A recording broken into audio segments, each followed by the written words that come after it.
graffiti had grown, b-boy and knowledge, the pillars of the game, but a six emerged, adding to the flame. Comics and hip-hop, a fusion so tight, visual storytelling, lyrics that ignite, from the pages to the beats, a seamless blend, the sixth element, where two worlds transcend. Welcome to the Sixth Element Show, where comics and hip-hop flow.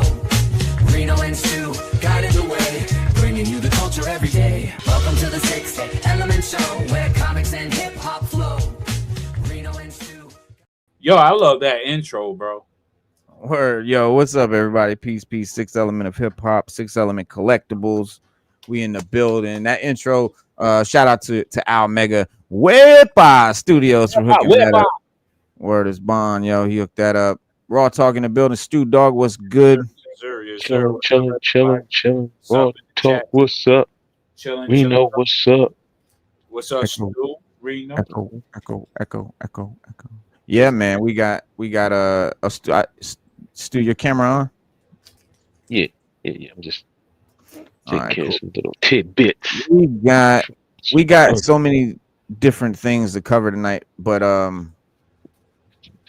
you know, I the order in which we go is kind of, I don't know. I had planned to first talk about the Spider-Man rumors. I mean the Punisher van images and stuff like that, but I'm having trouble getting into my Twitter account. We'll figure that out. Peacemaker season 2 review. So we were able to get a sneak peek and see these episodes early. So we got a great review for you guys, just to let you guys know it's not going to be like mega spoilers or none of that, because you know, we're going to keep it copacetic. But then we got to talk about the plot details for Clayface. We actually have some inside information about how that's going to go, very Cronenberg-esque.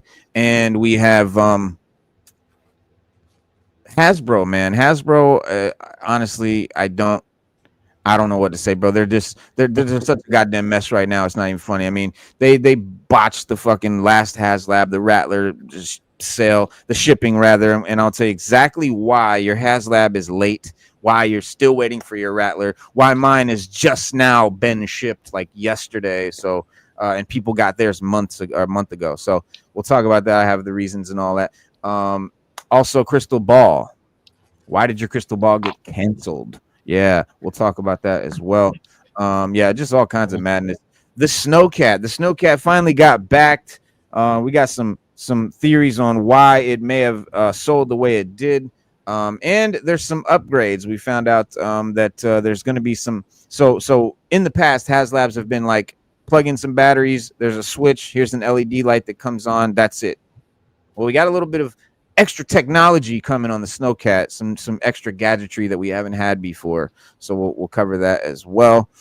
And some Star Wars news, news about the next trilogy that's coming out, Visions Season 3, and Cal Kestis finally appearing outside of Star Wars Jedi games. So we'll see what's going on there. That's a real treat. Yes, very cool. Him and Starkiller are fan favorites, but they've never seen the light of day on the big screen, other than the video game, and people love them. They love them to death.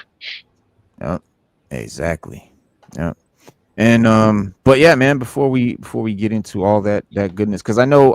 Here's the thing: like when we get into Peacemaker, that's going to be a nice chunk. We're going to talk in depth about that. When we get into the Hasbro stuff, that's our passion. So I know we're going to really ride out on that and probably take the show home with that. So we'll save that.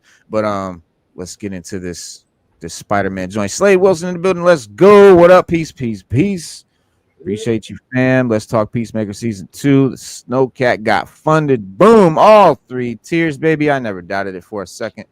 And how you already have access to it. Oh, well, Caden, the I don't know what you call them, the companies, they let certain journalists and critics have a pass to see the episodes like about a week before. Usually there's an embargo, so we can't give details about, you know, spoilers, but we can give you the generalities. But yeah, they you have to basically sign up. You have to, you know, be a journalist or a YouTuber or a critic of some sort, do reviews, whatnot. You apply. It's a whole thing. It's a whole process. But yeah. Yeah. Hmm. But yeah, man, before we get into all of that, Spider-Man 4 set photos reveal the first look at the Punisher van. Big fan of Punisher over here. And y'all remember the van. Check it out on the comic cover right. Yes, sir. Check him out. With his little wax in his rag. He's like fucking shining the van. Sure. Now if we can just get Punisher to look like that inside the movie, we can get to go. That's what I'm talking about right there. What's that? I think they'll get him to look like that, but he'll be more dingy rather than Oh, yeah, right. White. The white will be a little dark. Yeah, or like have some dirt on it and shit like that. Yeah, or like a pearl white, maybe like a pearl white instead of like a bright white. Like off white or something like that. But yeah, that's the van. So the van is iconic. I mean, if you grew up in the 80s in the van all the time, that was a big deal. If you collect, like the Marvel 18 Legends, like the 18 man. Yeah. Right. Remember this joint? And I think going back to the suit though, I think how he's going to acquire that type of suit is through Daredevil's suit maker. Remember, he had a suit maker. Yeah.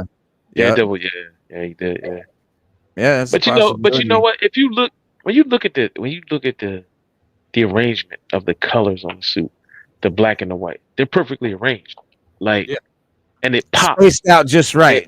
Right. The white is spaced out just right. Design, perfect design. Yeah, the black makes the white pop, and the white makes the black stand out. So when you see it together with that white skull with the black eyes, you're like, damn, who thought of this? Like it's a dope design. It's simple. It's so simple, it's but just the simple, right? And clean. So, yes, you're right. It's and I've always liked that about it. Just the simple cleanness of it, man. It pops, bro. I don't know why they won't do it. They give us the skull, but they won't. They just won't give us the black with the white gloves and the boots. That sets it off, bro. They hate on it. They hate on it. They say it's too cheesy. It's too comic-y. Nobody like the Punisher would have white boots and gloves. They just feel it's but like we said. But really, that's the whole reason. That's the whole reason. Right. Punisher ain't hiding from nobody. Let's keep that about. Oh, you ain't got to tell me. So he don't need to be right. He don't need to be in all black in the shadows like Batman and Spider-Man. Right. Punisher ain't hiding from nobody. And when you see him coming at the door, he came in the door. Yeah, waving the ball grenade in. Yeah, he ain't playing no fucking game. Street sweeper. It's not his suit you need to worry about. It's the bullets. Exactly. You know what I mean? You don't need to worry about the boots and gloves. You need to worry about them barrels. Yeah. Like, look at this band. Like, come on, hard. Come on, that band is hard. And you talk about, look at that. Look, there's the decals. Here it is, all put together. What? Yes, sir. That is crazy work right there. I mean, that's like I want to say it's it can't be Marvel Legends scale. It might be a little smaller. I think it's Toy Biz, so it's I think it's 5-inch, 4.5. 4.5. Yeah, I think it's 4.5, 5. Yeah, probably. Yeah, probably. But yeah, that's back in the day. But yeah, Toy Biz, Marvel superheroes, pre Marvel Legends. Yeah. But we'll get into Hasblew here in a minute. But check out the and I don't know, there's something fucking wrong with my Twitter. When I try to log in, it's not taking my password, and these images of the van. God damn it. Hold on, let me try this. Uh-oh. Whoa, still got his on deck. No, it ain't working. Oh, that crystal ball? Yeah, we got to talk about that. Hold on, Stu, you jumping the gun, man. We're going to get into it. Giving the tease for the peeps. Shout out to Kaden, Ratt Art and Comics. Crystal ball has a mind of his own. All right, here's the band. Slade, what's up? Ratt Comics, what's up? All right, so the pun van right there. Here we go. Y'all can see it now. Bang. Got to look closely there. There's the van. Let me see if it'll let me in. No, it's gonna make me sign in. Okay, there we go. Let's see if we can zoom in. Well, you can see the skull right there on the hood.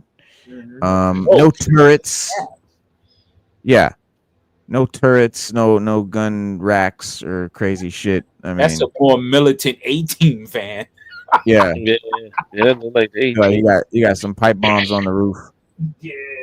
And remember, the 18 van never got a dent in it, never got crashed.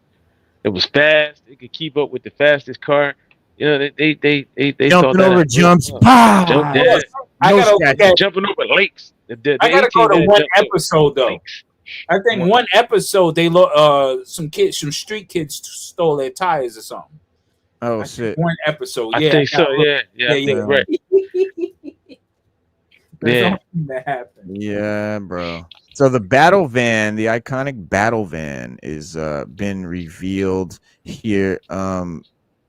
There's no, I don't know why they said that there, but yeah, it's I don't know, it's pretty iconic. I think like they said here, design closely resembles the tactical vehicle used in the Netflix Punisher series, tying John Bernthal's MCU return directly to his previous portrayal of Frank Castle. The van appears heavily armored with black paint, reinforced plating, staying true to the vigilante street level war on crime. Fans of the Netflix series will recognize it immediately as one of Punisher's most iconic pieces of gear. Well, fans of the Netflix series will immediately recognize. How about fucking comic fans? How about fans of the Punisher? How about, you know what I mean? Like, the MCU is not everyone's introduction to this shit, guys. Yeah. You know what I mean? But that's how they act. Spider-Man on the roof in the same sequence. Tom Holland Spider-Man is spotted on top of the Punisher's van in full costume, apparently riding along as Castle drives. The scene shows the two characters working together in hot pursuit of a military vehicle, believed to be part of the Department of Damage Control convoy teased in the earlier leaks. There he is, Spidey on the roof. The windshield of the van has like a... I don't know if this is for filming purposes. I think it is. Yeah, okay. So they can have cameras popping through the... Oh, wow. That's a crazy look right there, G. Yeah, it is. I like that Spidey suit, man. Loving the suit. Yeah. Yeah, me too. Classic. Very classic. Yeah. Very OG. I love that. That classic suit is great. But yeah, the van looks hard, bro. That shit looks real hard. The window got like a cage on it here. Now, do you remember the Punisher van from Dolph Lundgren's take on Punisher? Vaguely. Yeah, vaguely. I don't remember the details of it. But yeah. Big grab from that because I think that's kind of reminiscent of that with the window, the plating in the front, where he slides out the thing. I think that's ode to that movie. Right. I know they're gonna do some shout outs to that movie and. They're saying they're saying like it's based on the Netflix one. I don't really remember the Netflix van, Netflix Punisher having a big van. Like he had a black van, but I don't remember like a skull on it or anything. Not like a battle van. Like yeah, it wasn't a battle van. It's just like a fucking paint van, like a painter's. But yeah, it's definitely starting to look more comic accurate, more like Dolph Lundgren's now. With the skull on there and everything. I'm trying to remember if Ray Stevenson's joint had one. Nah, I don't remember. I don't remember the details of that movie, but I just know it was dope. Yeah, I remember I would say no. I would say no, but I could be wrong. Yeah, same here. I gotta rewatch the movie. Yeah, same here. Yeah, but yeah, Punisher van, that shit looks dope. And then we got some little footage, and I'm sure most people have seen this, but there's a little footage of Spidey like on the roof of a tank, jumping around and shit, and it's like behind the scenes, or what do you call it? Set footage. Let's see here. Oh snap! Head to the chat. So I can't wait for the show. Fucking, it's gonna be dope. Movie's gonna be dope. Dolph rode a motorcycle. That's yes, right. He did. But remember he had what was this guy that was helping him with the weaponry? Right, his man in the chair had the van. I want to call him the. That's no. He eventually became 90s Punisher had a van. Yep, in the animated series. For He Spider-Man. eventually became Jigsaw Oh yeah. Hold on. In the Dolph Lundgren movie? in the comics. Oh, you mean in the comics, the guy that would help them with the van? Yeah, What? Nah. the guy that used to help Punisher became one of Punisher's biggest enemies. Oh, but He not either became Jigsaw, because Jigsaw was he his be, homeboy in the Yeah, military. yeah, yeah yeah, yeah. he That either was became I forget what he became something, man. What was his name? Uh, he became something. He became one of Punisher's biggest enemies. Mhm. Uh, and Punisher Microchip was his name. Microchip. Oh, okay, Microchip. yeah, yeah, yeah. Microchip. Yeah. He was like his Yeah. man in the chair. That was his tech guy. Yeah. Mm-hmm. Now, And Sadie Sink. his weapons. That was his weapons engineer too. That was his big weapons engineer. Yeah, because I remember him having some sort of van because they were in the sewers in the Dolph Lundgren series because that's where he operated. He had an older bed, just like how Batman was in the new Batman. He had the underground sewer type train station type vibe. Ninja Turtle shit. Huh? There's Ninja Turtle shit. Yeah, shit like Yeah, the that. turtle van and shit. Yeah, very reminiscent. Speaking of Spider-Man, of course, we've got the reveal of Sadie Sink's character. There was big speculation about this actress here. She is playing someone, and everyone, was it going to be Mary Jane? Was it going to be fucking Firestar? Was it going to be, there's like several Black Cat, all these different theories. And yeah, so they've yet to reveal who she's going to be. May not be all that big of a deal. I don't think it's really going to be all that big a deal. She's not a mega big actress. She's just popular from Stranger Things. She's up and comer. I mean, she's definitely on the rise. She's definitely a very very up and coming young actress that is on that blow up train right now. So it could be a big deal. It could be a big character, but we know it's not Mary Jane. Probably not Firestar, but her character. So Hollywood, when they cast these characters, right, they give them code names so that fans and shit and the public doesn't find out who's all in the movie and who the characters are going to be. So they give all the characters code names in the script and in all the publications and whatnot. So it says here that they found the code name for Sadie Sink's character, which is Annabelle Adams. Just interesting. It's interesting because Annabelle Adams is a real character related to Spider-Man, but we don't believe that's who she's going to play. It's just some theory, but yeah, I mean, the theories have been like Gwen Stacy, Jean Grey, Teresa Parker, Firestar. But if you look at her face, go back to her picture. Because I always go off of, if I'm a caster, if I'm casting a film, I go off their facial features mostly. So it's Marvel like, did that. is she pretty enough to be Mary Jane, or is she pretty enough to be Firestar?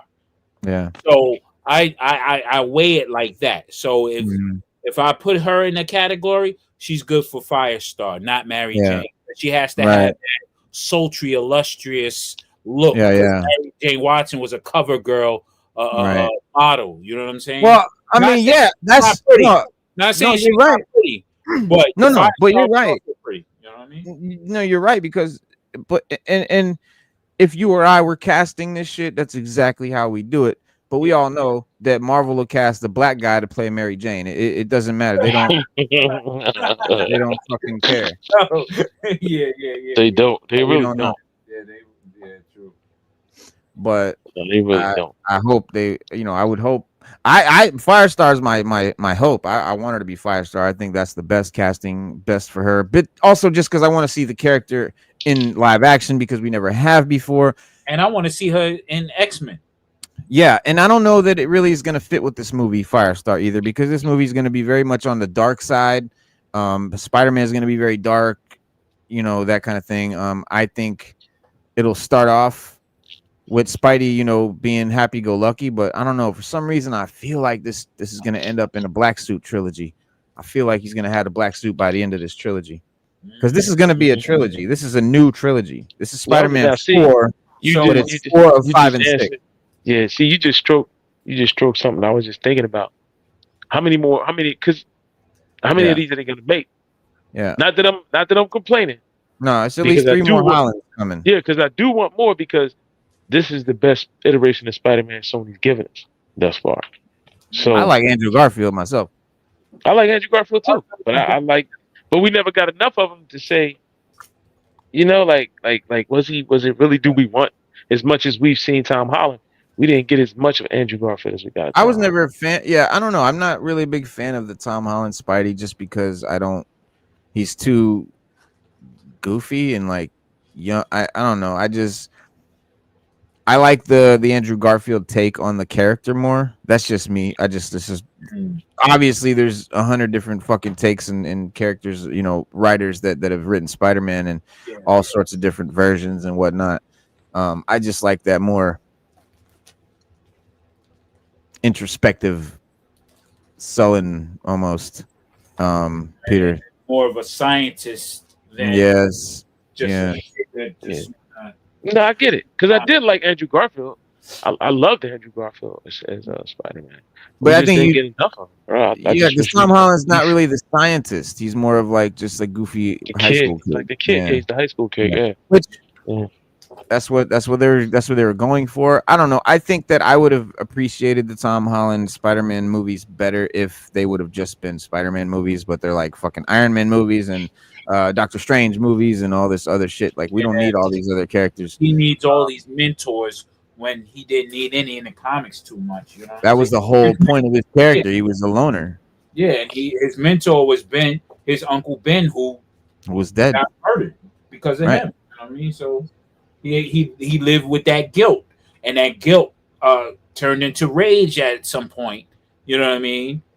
Mm-hmm. That's just how it goes, man. And they want to have him as this orphan kid that, come on now. You know, Spider-Man grew up fast, man. A lot of motherfuckers died, and he just said, you know, he got busy. Nah, he's right. Remember Gwen Stacy died? Yeah. Uncle Ben died. Yeah. It was a bad guy, villain. He had to kill Green Goblin, which is Harry Osborn. Harry, yeah. Yeah, that was a lot. That was a lot. I mean, Norman, he had to kill Norman. And then Harry turned around and went and turned on him. Like, he went through a lot. Spider-Man went through a whole lot, man. You're right, to get to where he was at. Yeah, he's a dramatic character with a lot of deep shit that went on, bro. Like, I remember the dark shit, like Kraven's Last Hunt, and that's where the symbiote gravitated towards him. Yeah, right. Secretly gravitated towards him because of all that anguish he has within him. Even though he can hide it well as your neighborhood Spider-Man, but he was tormented and he had trauma. So that's why that symbiote gravitated towards that, because that's what symbiotes do. They gravitate towards that evilness or that sullenness in you, or what have you. That potential for darkness. Yeah, right. Darkness. There you go. Really? I never knew that. I always thought that. That's what symbiotes gravitate to. Really? I always thought they just like picked somebody that was just like, I don't know, like, because if you look that was like, listen, like, because you know they're very influential. I always thought they picked somebody that was like more susceptible to their influence than anything else. No, Peter Parker's not susceptible to influence. Like, Peter Parker, Venom was obsessed with Peter. That's why Venom had the spiders on his shit. Even when he became Venom, like when Eddie Brock had him, why does Venom have a spider on his shit? He's a symbiote from another planet. He's not Spider-Man, but he was like obsessed with Spider-Man because he had been on Spider-Man and he like was in love with him. Like, he wanted to be with Spider-Man so bad. And then Spider-Man rejected him, and that's why he used Eddie to go back at him. But that darkness attracted him. If you look at Carnage, you look at, if you read the all the symbiote wars and all that stuff, all the heroes they attached themselves to were all flawed and had dark within them, where they were masquerading as heroes, but they still had darkness in them. That's why the jumped on them so fast. You know what I mean? Mm-hmm. Right. Yeah, Sadie Sink is pretty young to play any big main character. Yeah, that's why I think she's gonna be a little bit of a lesser character. Tristan and Chandler said, I just ordered my Marvel Legends Johnny's First Steps, Johnny and Susan Storm. Shout out to Tristan the Entertainer. Those are some great looking figures. I don't collect the any of the movie stuff, like any of the MCU stuff, but if I did, those look really good. The Fantastic Four joints, MCU. She will be Scorpion. Word. So I prefer Tom and Toby over Andrew. That's just my opinion. I said Toby is GOAT. Yeah, I mean, people are very like divisive. Like me, I hate Tobey Maguire. I hate him as a person and as a Spider-Man. I think he's a geeky, but like I don't want to bash him because like I know other people like, and then other people hate Andrew Garfield. Just hate him as Spider-Man. So people very much have their own opinions, and people like have their Spidey, and that's who they really stick to, and that's who they really fuck with. And it's interesting. It's very interesting. But Andrew was the strongest. He took most damage from Electro. Yep, Toby is my favorite. Good Game did mess up Toby, or Green Goblin did mess up Toby, but Electricity don't play. He said, I always argued Spider is stronger than Batman because he's beaten more and more powerful villains than Batman. Just my opinion. Well, I mean, Batman doesn't have any super strength, whatsoever. Everybody got their Spider-Man. My Spider-Man is neither any of those guys. My Spider-Man is Nicholas Hammond from 1977. My man. That's my Spider-Man. That's your favorite. Real talk. That's my Spider-Man. Period. Love that. Yeah. You go back and watch them joints. He is a believable Spider-Man. Yep. I like Toby, Tom, and somebody. The others aren't good. The others are great. They're great actors. They fulfill different aspects of Spider-Man in their own way. But you know, we all gonna stick with what we like the best that we attach ourselves to. And I attach myself to niggas having, you know. Yeah. And it's like what you like my favorite Batman will always and forever be Michael Keaton. Hands down, no question. I think he looks like Batman. But I was 10 years old. Like that was the most influential Batman at the time when I was a little kid, which I assume was the same for you in 77. So yeah. I remember when we first seen that, when we first heard that he was going to play, everybody was like, huh? Who? Mr. Mom?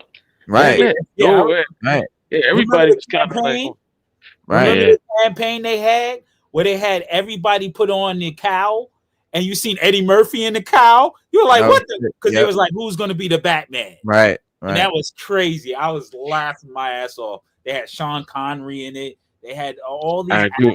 I agree with that, Tristan. I agree with that. Bill Bixby. Oh yeah, Bill Bixby is my. That's Bruce Banner. It's always Bruce Banner. Yeah. I mean, Adam West is my Batman, and even though it's campy, because I watched the reruns as I grew up, so it's just I'm stuck on that. You know what I mean? Even though the others are phenomenal in my opinion, you know what I'm saying? George Clooney, you know, he had Schumacher as a excuse or whatever. Yeah. A lot of people love Val Kilmer as Batman. Now Val Kilmer played he played a serious Bruce Wayne out of all of them. He was more Bruce Wayne to me. Yeah, he was very more serious. He took it real serious. More dark. And the movie wasn't but he was, and But again, I think Schumacher was the problem with those movies for sure. But yeah, I hot take. I think Ed Norton is the best Bruce Banner of any of the movies. Oh, hands down. Hands down. Hands down. Ooh. Hands down. Yep. I mean, Ed Norton, first of all, it's because Ed Norton's a great actor. I like Ed Norton as an actor. And it's the same thing with Andrew Garfield. Like, I think Andrew Garfield is a phenomenal actor. If you look at Tobey Maguire's other movies, I haven't been a fan of any of his other movies previous. With Andrew Garfield, I was fans of previous movies. Tom Holland, we didn't see before Spider-Man, but I will give him this. having seen him after Spider-Man in some of his like more serious dramatical roles, dude got chops. Oh, hell Tom Holland is a serious actor. Like you have no idea type shit. Like playing some dark, real crazy shit. He played this one character that was like a split personality. Gay, yeah. That was good. Yeah, bro. That was a phenomenal display of acting skill. Yeah. Christian said he need to check 77 Spider-Man because my opinion might change. Oh yeah, you got to look at that old school Spidey show. That was the joint. Val Kilmer and Nicole Kidman had good chemistry. Definitely. Yeah. Casual Toy Collector, salute. Salute. Affleck is his favorite Batman. I think Affleck did a great Bruce Wayne. I can't deny that either. I liked it, Ben. I liked it, Ben Affleck as he did a great Bruce Wayne. Yeah, he did. My only problem with the Batman was I just didn't like how they made the Batman look, but I'm not gonna blame Ben Affleck for that. I just felt he was too like bulky and it just didn't look. I just wasn't a fan of the look, but I loved his Bruce Wayne for sure. He did his fight scenes very good. Yep, utilized the grapple hook awesomely. That's good. Raw talk. Red Brown will always be my Captain America. Is that TV show where he wrote Red Brown. Yo, Red Brown. That was the 70s joint, like 79, 80. I got all those films, bro. I got he had the we had the motorcycle out with the hand glider on it. Yeah, out the van. Out the van. Yeah. Hell yeah. Red Brown. And Red Brown was big. I mean, he was just like the guy from what's his name on Reacher. From Reacher. Yeah, I think he should be Captain America now. I really, I'm campaigning for him. I agree. Like that. Yeah, fuck yeah, bro. Not Batman, dude. Fucking Cap. Yeah, Red Brown was big. Red Brown was kind of buff. Yeah, he was buff. Yeah. Oh, shout out to Hip Hop is in Me, Team Nerd Podcast. Say what up, y'all? Y'all get your Rattlers. Okay. Rattlers. We're gonna talk about that. Yeah, I'll have mine Wednesday. We'll unbox it. Brandon Ruth is my Superman. And meeting him in November. Brandon Routh. Yeah, he was he did the Returns, right? Superman Returns or whatever. Did he? Yeah, wasn't he the Superman in the sequel? Brandon Routh? Yeah. In the Kevin Spacey joint, right? Yeah. Kevin Spacey. Yeah, it was Luthor. Yeah, Luthor. Right. Yeah. Alan Richardson. Richterson. Something like that. Is Richardson? Or I thought it was Richterson or some shit like that. Don't forget the Japanese Spider-Man. Oh yeah, you can't forget Japanese Spider-Man. Yeah, they did a TV show. That was dope. Yeah, that was dope. Yeah, it wasn't no Nicholas Hammond. I'll tell you that much. Oh, you know what though? No. I gotta tip you for Norman Rad. That Brandon Routh with Kevin Spacey was actually supposed to be the direct sequel. Yeah, the 70s Donner movie. Yeah, from part 2.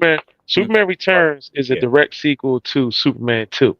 Yeah, right. So it's like supposed to be 3. It's Superman 3, really. It's actually the third movie in the series. Yeah, the Richard Donner series. Because when you see he comes back to Earth. Remember at the end of Superman 2, he said he found Krypton. He was gonna go. He was gonna go. Go check it out. Go check out the site from where the planet blew up. And that's why you see him in the movie. He flies over the farm. He comes back. He gets out to me. He tells me, "Oh, I found it, but it was not left. There was nothing there." That's all. Paying homage to the other movie and continuing the story. Yeah. Shout out to Matt Salinger. He was a good Captain America. He was just he was just more. I would say he wasn't the real blonde, blue-eyed Captain America we all know from the comics. You know what I'm saying? That was weird. Yeah. I don't know if it's just me, but like I never pictured him as blonde hair and blue eye. Because I always saw Cap with the mask on, with the cowl on, and every time I would see him with blonde hair, it would shock me. I'd be like, "What?" I always pictured him as brown hair for some. I don't know what it was. I just always pictured him as being more darker under there. Blonde hair, blue eyes just always shocked me when he took the thing off. I was like, really? But that was one of the reasons why when they redid Cap as a secret agent for Hydra, that made him blue darker. eyes came in because that was supposed to be the master race. Master Race, right? Yeah. They played off of that as well. Yep. Yeah. Kristen said there were plans for Nicholas Hammond Spider-Man and Bill Bixby Hulk team-up film. Oh, yeah. There was a lot, man. We had of course we had Daredevil and the Hulk, the Trial of the Incredible Hulk. Trial of the Incredible Black Hulk. Suit Daredevil. Yep. Yeah, Thor and Hulk. Yep, that was the other. I have all that shit too, man. I stay with that, man. Whenever I feel like really watching and getting into my comic book head, I watch those joints back to back. Yeah. It ain't bad joints to watch. They're actually very entertaining. Yeah. Right. Well, speaking of entertainment and not bad joints to watch, we're gonna talk about this Peacemaker season 2. First, let's check out what they had to say on Rotten Tomatoes. They said, Peacemaker season 2 first reviews even better than the first season. Critics say John Cena's second outing as the titular hero is just as dark, brutal, and silly as the first, but more grounded, more character-driven, and more surprisingly heartwarming. I totally agree. Absolutely, is that John Cena is back as the eponymous DC characters. First reviews, blah, blah, blah, blah, blah. Here's some of the reviews. They said season 2 somehow even better. Rachel Eisman, the Mary Sue. 3.5 years later, an unofficial universe rebrand and double name change for its streaming service has only given this show opportunity to get better. Season 2 is a more character-driven, more brutal, and more heartfelt than the first. Wow, how do you have all those in one? But somehow they do. James Gunn has done it. Peacemaker's second season is darker and sadder than the first, but there's still a lot of fun to be had with the 11th Street kids. Yep. Peacemaker hasn't been toned down in its second season. If anything, Gunn take things further for round 2. He definitely kicked it up a notch. For better or worse, Gunn doubles down on what people liked about season 1. In taking Peacemaker himself more seriously and putting more of a comedic burden on the supporting cast, season 2 feels much more akin to the second Guardians film than the first. Peacemaker season 2's quality is lacking from the previous 8-episode run. So this guy said no, he didn't like it. He said it was lacking quality. Peacemaker season 2 is genuinely heartwarming and humane in the ways that the first one couldn't even dream of. Oh, damn. Chris and his teammates state deep state difficulties this time around are more of a down-to-earth nature. They're character-based and smarter for it. Yeah, I mean, again, not to do major spoilers, but there's no alien butterfly. Yeah, I was getting ready to say that. So, but yeah, it's definitely. But despite the existence of an interdimensional portal and parallel universe, season 2 of Peacemaker is far more grounded in the characters than the first season. How is the action? Exciting with impressive fight choreography and decent amount of gore. The action does not disappoint and is gnarly as ever. The action scenes are bloody, brutal, and a blast to watch play out. Season 2 is on track with even more gratuitous deaths than came before. The fight scenes are still inventive while everyone works with a far modest budget than Gunn gets in his movies. Oh, okay. So they're saying it was like a lesser budget than Gunn's movies, because he's operating like an indie film. Yeah, I mean, a show is generally always going to be lesser, than a movie. That's the whole thing. There are some truly inspired action sequences with the same creativity in the combat you'd normally see in slasher movies. So yeah, and yeah, definitely some very memorable deaths and gruesome kills that you will expect from Peacemaker. Is it funnier? It's just as silly, dark, and bizarre as you remember. Season 2 filled with laughs, sometimes rip-roaring, blah, blah, blah, blah. Do we know any more? Do we need to know any homework beforehand? No. Season 2 is an entry point that delivers DC primer while also delivering a touching story. It's all tied into the large universe at hand with surprising amount of the Suicide Squad in the mix, almost as if Gunn's been preparing for this eventual cinematic takeover of the DC since well before he and Peter Safran were officially handed the keys to the kingdom. I don't get that, because if he took stuff from Suicide Squad that was a previous movie. This isn't clairvoyance, Liz. But let's see. There are some Also, some fun surprises and references, especially for the fans of the Suicide Squad, and perhaps most surprisingly, 2016's Suicide Squad. Screening the first season does feel critical, but season 2 doesn't dwell much on the past. I mean, most of us have seen season 1. Yeah. If you haven't, I just recommend seeing it because it's good and it doesn't ruin the fact that it's really not canon like this one is to the new universe. Although, well, let me run that back. It is canon. There's just parts that aren't really. No, the only thing that's not canon is the after credit Justice League shit that he threw in, which you could easily cut off at the end, and the rest of it is totally canon as far as the show goes. Yeah. I thought it was great. I thought Peacemaker was good. I thought, you know what, I got a sense of that it is a continuation of the first season. Like literally how he came from the movie to the first season to the second season. Like it's literally just kicked right in. Because Peacemaker has issues, bro. And a lot of those issues came out. A lot of issues came out in the first season, despite the fact that he was saving the world. He was still battling, even though he was battling alien monsters from outer space, he was still battling the demons within himself. And, his father, the stuff with his dad and his brother, all that, a lot of that cut him real deep. And he had a lot of issues because of it. Vigilante is just crazy as hell. Let's just get that out there. And he actually has his own comic now. Or again. Comic. Again. So, when you look at Peacemaker and you come to season 2, you say to yourself, well, are we gonna, still get that same and it's like a serious comedy like The Office. It's like that's what it seems like to me. But it's Peacemaker. But it's like, The Office is serious, but it's a comedy. That's how I look at Peacemaker. And I like it. I like the overall appeal. I like the direction I like the way it was directed. I like the jokes. I like the way they tell jokes at each other, and then sometimes like they'll tell a joke. Even in the first season, they did it. They'll tell a joke to each other, or somebody will insult somebody else, and they'll just ignore them, like the insult didn't happen, but it did happen. So but the other characters will notice it, but the two characters are interacting. The one won't just be like, well, all right, whatever. But it's a dope show, man. We need more stuff like this. It's creative. It's new. I think John Cena really is just playing himself in the suit. Thank you. Yeah. I think that's really his personality. Like he, because he's a flawed person, but he's also from Boston, so he can be an asshole whenever he feel like it. You know what I'm saying? So I think that comes off. And he probably grew up around a lot of that, being up in Boston, because it's like New York. You grew up around certain cadences and certain mindsets, and how you can take a joke and throw a joke and stuff like that, still keep it moving seriously. I think that's what it is. Yeah. So I think really just playing himself in the suit. That's it. And it works. It works.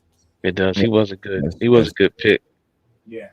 He was a good pick for Peacemaker. They said, forget Rotten Tomatoes. What do y'all think? Well, I think Peacemaker is definitely like the grown-up side of the DCU.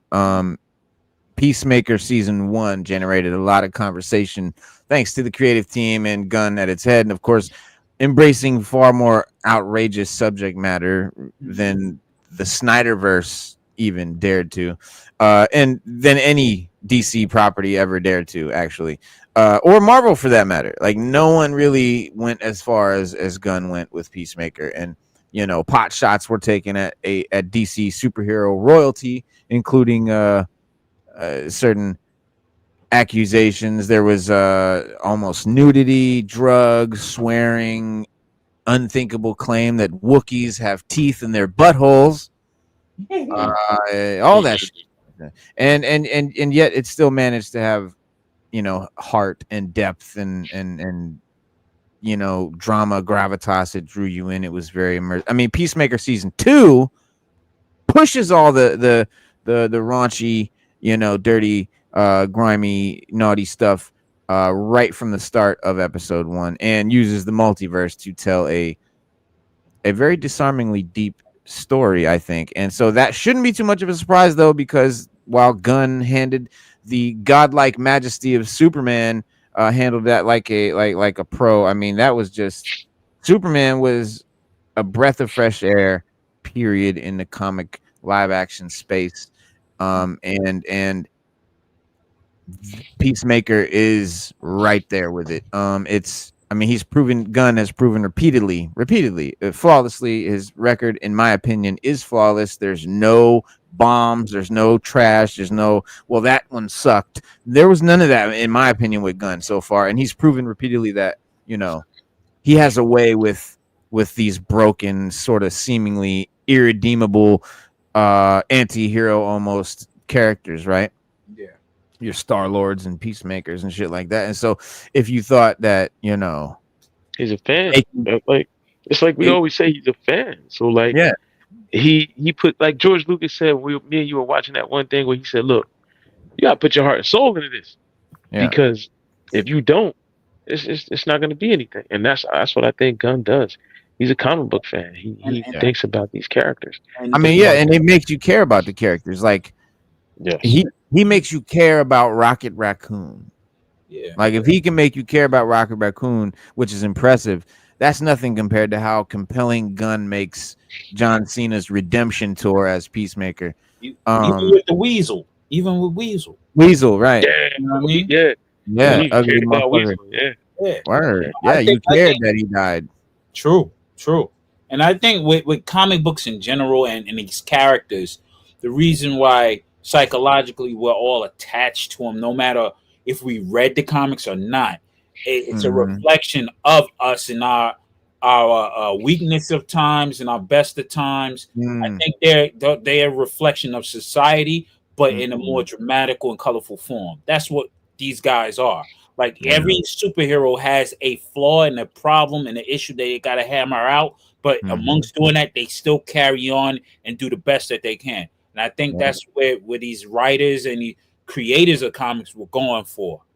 Yeah. You know what I'm saying? So humanity can really have solace in watching. Yeah, if they can do it, I can do it. What's my problem? They got superpowers. I am super too, so I can do what I got to do. So I just take it like that, man. Yeah. And it has all of that. Like, it does all of that, and then at the same time, it has scenes that belong on The Boys, right? Which, I don't know if you've seen The Boys. There's like a scene where like a little tiny dude goes inside like this dude's dick hole and like Blows up. Yeah. blows up.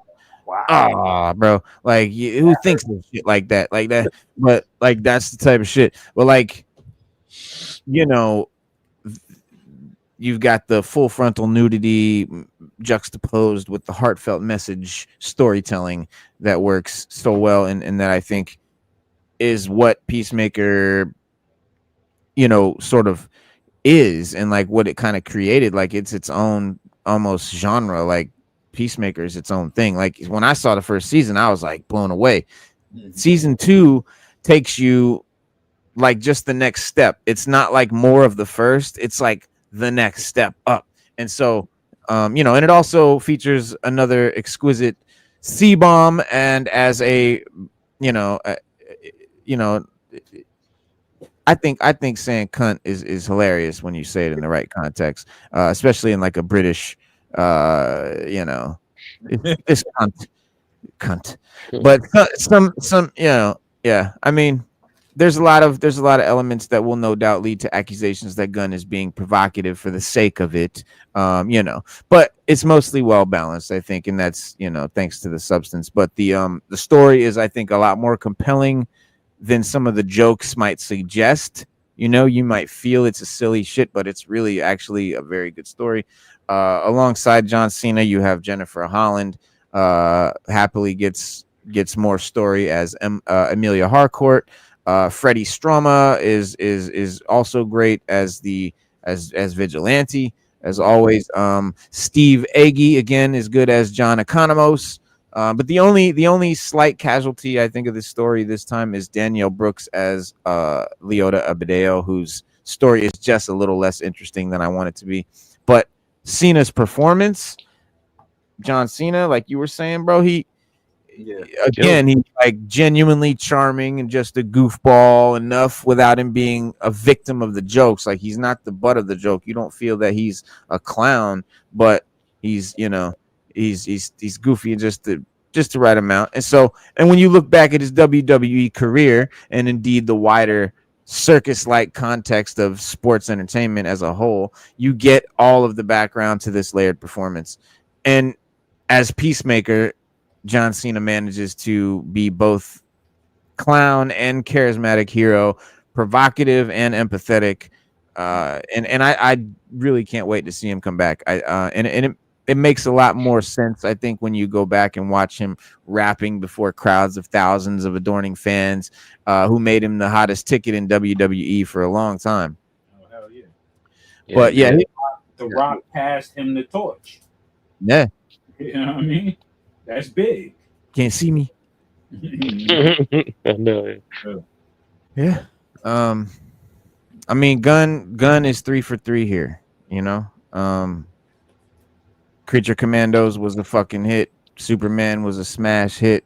This is a fucking another hit. Yeah. I've seen no reason why Supergirl's not going to be a hit. Supergirl, I think Supergirl's going to be the biggest out of all of them. I'm most excited for that. Because the way she's playing Supergirl, I can't wait. Because she's like on some real crazy, like on some, I go to other galaxies to drink and get drunk type. Word. Like, you know what I mean? And I got an unruly dog. And Lobo's about to be in that joint. Exactly, because that's where she's gonna meet him at the bar. Bro, I'm more excited for Supergirl than any other movie in the Gods and Monsters lineup, which is crazy. Like, if you would have told me, 5 years ago that I'm going to be more excited for a Supergirl movie than any other movie coming out, I would have laughed at you. That's funny, but no possible way. But straight up and down, because not only those things, but like this movie, I know for a fact is really based on a specific comic book, and the movie's being like overseen by the guy that wrote the comic book. So I know it's going to be as much like the comic book as the guy that made the comic book wants it to be, and that is fucking perfect. Yeah, there you go. That's all I need. Like, make movies directly adapted from specific comics. Just because, honestly, screenwriters don't have the skill that comic writers have. They don't. No. A movie is not as well written as a lot of comic books, and I know a lot of people are like, you're crazy, like, but no, if you've read comics, and you really read comics and graphic novels especially, they're every bit as literature as any novel, as any book. And if you look at it, most great movies stem from novels, or you got comic books, but for the most part, a lot of graphic novels, people don't know. A lot of movies are based on graphic novels. A lot of people don't know that. And regular novels. Look at all the what's his name?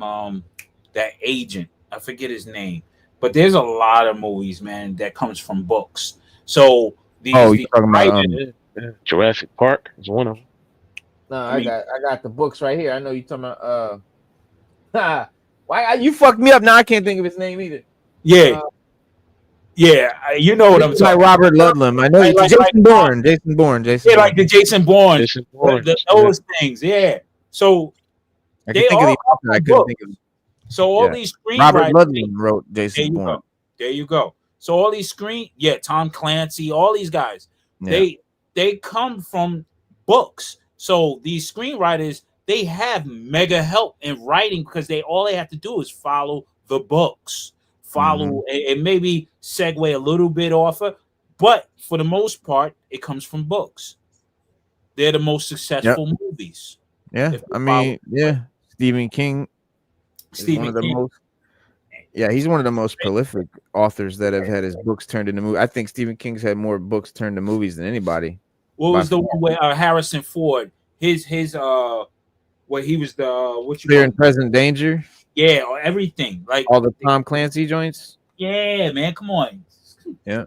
where he played Ryan, Jack Oh Ryan. yeah, yeah. What Jack he played? Ryan. That Yeah, whole Jack Ryan. character of Jack Ryan, whoever Yeah. played Jack Ryan, the screenwriters had it easy, easy. Just follow the notes of the book from the book. Just follow the book. Mm-hmm. You He got your said bona Stephen fide. King got 12 projects. I'm watching a Stephen King show right now called The Institute. Yes. You seen So, it? You seen it? Yeah, I've seen preview. I got to get into it because I got to knock off a few other long-standing stuff I'm supposed to knock off. You'll fuck with this too. You'll like that shit the most. Yeah. Yeah, you'll dig it the most. Yeah, man. But Peacemaker, bro, yeah. So of course it's not just a continuation of a popular show. Peacemaker 2 was also tasked with integrating Gunn's pre-DCU treasures into the new timeline, and according to whichever rules that he wanted to bend. But that means quite a few Superman characters from the movie return, notably including a more prominent role for Frank Grillo as the vengeful Rick Flag Sr. And he said that he was sorry that he couldn't have his hair white in the Superman movie. So and for anyone that wasn't clear if that was the same, if that was junior or senior or what, the white-haired Rick Flag in Creature Commandos is the same exact Rick Flag as we see in Superman with black hair. Yeah. Frank Grillo said in an interview that he was doing, God damn it. Sorry, I'm gonna pick my nose, but like it's itching. All right, so Frank Grillo was in something recently. Yeah, his other movie, his other show. Yeah, what was it?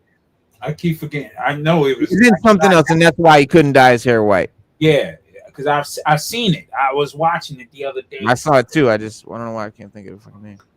Because he's in a lot of shit coming up too. Mm-hmm. Oh damn. Anyway, but yeah, if you think about it, let me know. But the other cast members, you have David Denman in the role that we're not allowed to reveal yet. There's an embargo, but Tim Meadows, who as always plays oddball dudes, has fun as another oddball Argus agent. Michael Rooker as Eagly's nemesis, Red Saint Wild, and they all integrate seamlessly, which is important because Gunn has been very insistent that this whole canon-defying gambit was going to work. And when the explanation for how Maker is still DCU canon despite everything, it's incidental, while also feeling like Gunn is sort of winking back at you over the back of the TV. Yeah, I wanted to say it was Tulsa King because he's Tulsa filming. King. Yes, he's filming for Tulsa, the new Tulsa King stuff. Oh, Tulsa King. Oh, with Stallone. With Stallone, yeah. Okay. Yep, that is what it was. Yeah, that's right. But yeah, I mean, if it means I get more Peacemaker, I honestly couldn't have cared if it was 70% less well handled, but I didn't have to worry about that because it was great. Peacemaker season 2 has the same flood of heart and charm as Superman, and is another excellent exercise in world building. A great example of Gunn's ability at that. And I'd say by virtue of feeling more like a pure expression of James Gunn as a creator, I would say Peacemaker is the better of the two, Superman and Peacemaker. And it goes without saying that the music is also brilliant.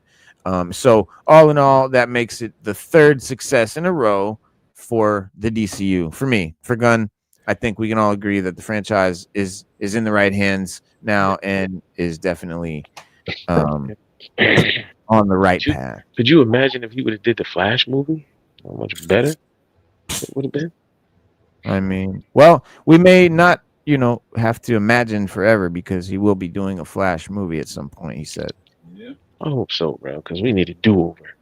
Oh, yeah. And the script, listen, the story wasn't bad. The script wasn't bad. The pacing, it was just Ezra Miller. That shit was garbage. Ezra Miller was booty. I mean, it was booty. It was garbage, man. Because in the first first, I think the first couple of acts of the film, I knew the whole plot. I knew how the ending was going to be. I seen it on a WB. It was the same as the WB. He was fighting himself. Like, I already knew that. The time paradox and all that crazy shit. I already knew what it was. They need Captain Cole. They need what you call it? Boomerang. They need those guys. You see what I'm saying? All Flash's enemies type shit. You know what I mean? They don't Mirror Master. Yeah, Mirror Master. Yeah, Mirror Master. Come on. Oh, come on, man. Yeah, Weather Wizard. That would be super. That's dope. What we need. We don't need him fighting himself. Come on, man. Shit. Yeah. But I mean, so the first 5 episodes of is what, you know, we got to see. And so of the first 5 episodes of season 2, again, very much more an elevation of the original of the first season, and a very, you know, very high standard that is already. Season 2 so far is very funny, gory.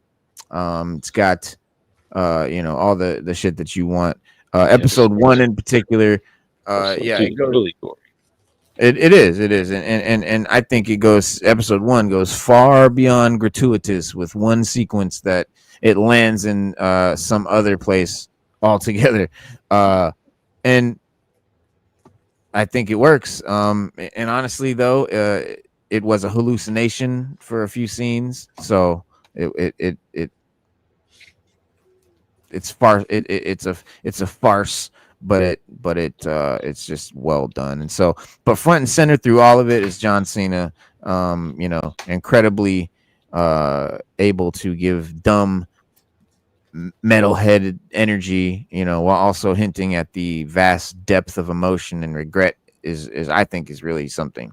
So he's good at it. And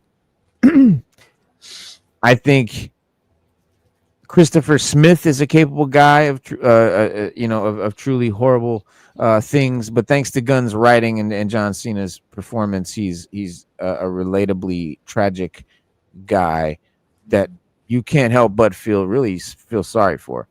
And that was established pretty well, I think, in season 1, with scenes like Peacemaker playing a piano ballad version of Motley Crue's Home Sweet Home. And there's really no better way to boil down this character's inner turmoil in an interesting way on the screen. And there's certainly not one thus far in season 2. But that leads me again to the biggest quibble of these 5 episodes and the bad news about the more of the same shit. There's not much of it in season 2 so far. The title sequence, the dance number included, that's it. But like, not as far as the musical shit, there's not a lot of that going on. But other than that, season 2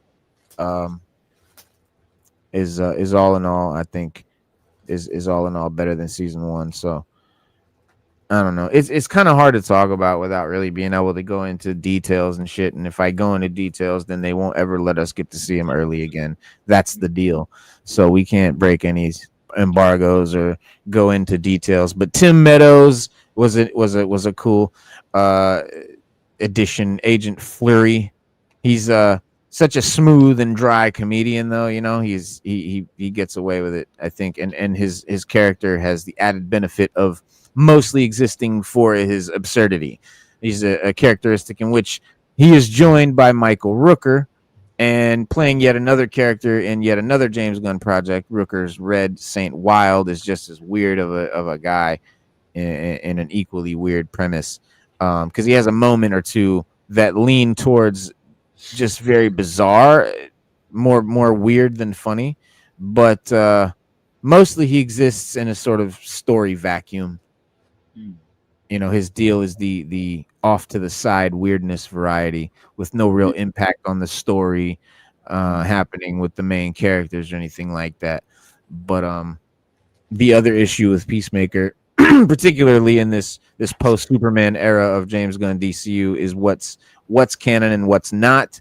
And Gunn has already publicly said that they're going to deal with it somehow, and they do, but in an extremely simple way that is just extremely unconcerned with drawing the hard line anywhere. So, but the approach that I think we're talking about making honest character-based choices is the thing that allows Gunn to just move forward with the stories that he wants to tell. And, for all the issues that might have been caused by that Justice League cameo and the stuff from, season 1 that's not canon, it does not really bleed in. There's no baggage here. There's nothing confusing about it. There's in no way does it affect it. So I know a lot of people were concerned with that. So just to alleviate your concern there. But yeah, from what we've seen so far, the story of Christopher Smith and the 11th Street Kids is built around the truth of these characters, and the way each of them handles the circumstances is an honest to who they are, as they are, is it a very riddled with creative profanity and soaked with comically drawn blood. But while this season might not throw your throw your neck back as season 1 did, I think these characters are all still a blast to be around. And even if it is like season 1, it's just a little bit, I think, better and just a little bit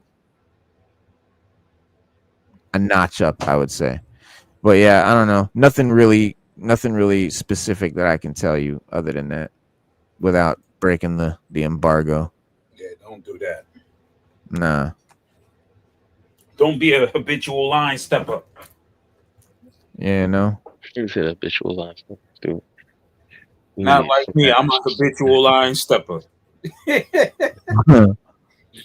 Well, something I can talk about is the first plot details to emerge about Clayface. So DC Studios is doing a movie about a Batman villain, much like Sony failed at doing several times with Spider-Man villains. So, I guess Gunn feels like whatever problem caused those to fail is not going to cause this to fail. So we'll see. But I don't know. I think it's. I'm a big fan of Gunn and I'm a big fan of the DCU, but I often wonder if it's a mistake to be doing all these side characters and without really getting to Batman, Superman, and Wonder Woman forcefully. I remember. Batman. Remember, I asked that question maybe about a year ago. I was like, "Can we get something other than Batman, Superman, and Wonder Woman? Make it good, and make it something that we care about, because that's what we always get. We always get the big three, but everybody's always get the big three out of the way. Yeah, but everybody's always silently screaming for something else. You know what I mean? Like you're right, but everybody's always just kind of like, what about Green Lantern? What about Hawkman? What about Hawkgirl? What about the Flash? Well, yeah, those characters are great to bring into the movies. Like I like how Hawkgirl and Green Lantern were in the Superman movie. So then you have the Batman movie, and you bring in fucking Cyborg or whoever you want to bring in, But you got to give us those main characters. You got to at least put them in the movies, and you can't have Batman or Wonder Woman as a side character in a fucking Green Lantern movie. You have to give them the star role. Like that has to be the Batman movie and also Green Lantern's in it, or it's the Wonder Woman movie and the Flash is in it. I kind of disagree with that. I think you can have them as side characters. Look at the what he did with the what you call it squad, the fucking Suicide Squad. They had no as a appearance, and it worked. Oh, the Creature Commandos. No. I mean, in the first Suicide Squad, I think when the Joker, remember? He talking about he was in the Lamborghini, and the Batman was chasing him. Yeah, he saved Harley. Batman. Remember he fought Deadshot, and then he saved Harley. Remember they crashed the car. Who was Batman? Who was playing Batman? Ben Affleck. Ben Affleck was Batman. Yeah, Batman. Batman. You're not talking about the Jared Leto Joker. Yes, the Jared Leto Joker. Yeah, yes, my favorite Joker. Yeah? The Jared Leto Joker. Batman worked in that as a little side piece. So I think they can do that to give legitimacy to the. You're missing my point. I'm not saying they can't be there, but Batfleck was already established as Batman. Mm-hmm. Like, I'm not saying they can't be in these other movies. I'm just saying the first movie has to be a Batman movie with Batman in it. Then you could have Batman in whatever other movies you want, just like they did. But Oh, I I think see. we need like we got Superman, and then you had a couple other characters in there, Hawk Girl and Green Lantern and whatever. So then the second movie could have been Wonder Woman, and then you would bring in like Flash and maybe some of the other important but side characters, and then the third movie would be the Batman movie, and you would have some other characters in. And then once you get them three movies out of the way, then go nuts and do whatever else you want, and then have characters everywhere. And I'm not saying that it has to be done that way. It's just, and I'm not even saying that I think that it should be done that way. I was just saying that sometimes I wonder if maybe it might be a mistake to just be doing all these characters, like, because we look at the past of Sony and stuff like that, giving us Craven movies for no fucking reason. It's like, But then, that sucks because that character could have been really dope in a Spider-Man movie. yeah, true. But Or then at we least had if Spider-Man was mentioned in his movie, at least if we knew Spider-Man existed in his universe, that would have been sufficient. yeah. But then we had the Penguin, which everybody can say was a long movie. That series, it was just a long movie about the Penguin and his rise. Oh, You see yeah. what Well, that movie Penguin is kind of outside of comicdom altogether. Like, that's but if you're doing a very Elseworlds type of story, yeah. right? But Yeah. if they're doing this Clayface, he's doing this Clayface. This is not the Batman Clayface. This is Clayface for the DCU.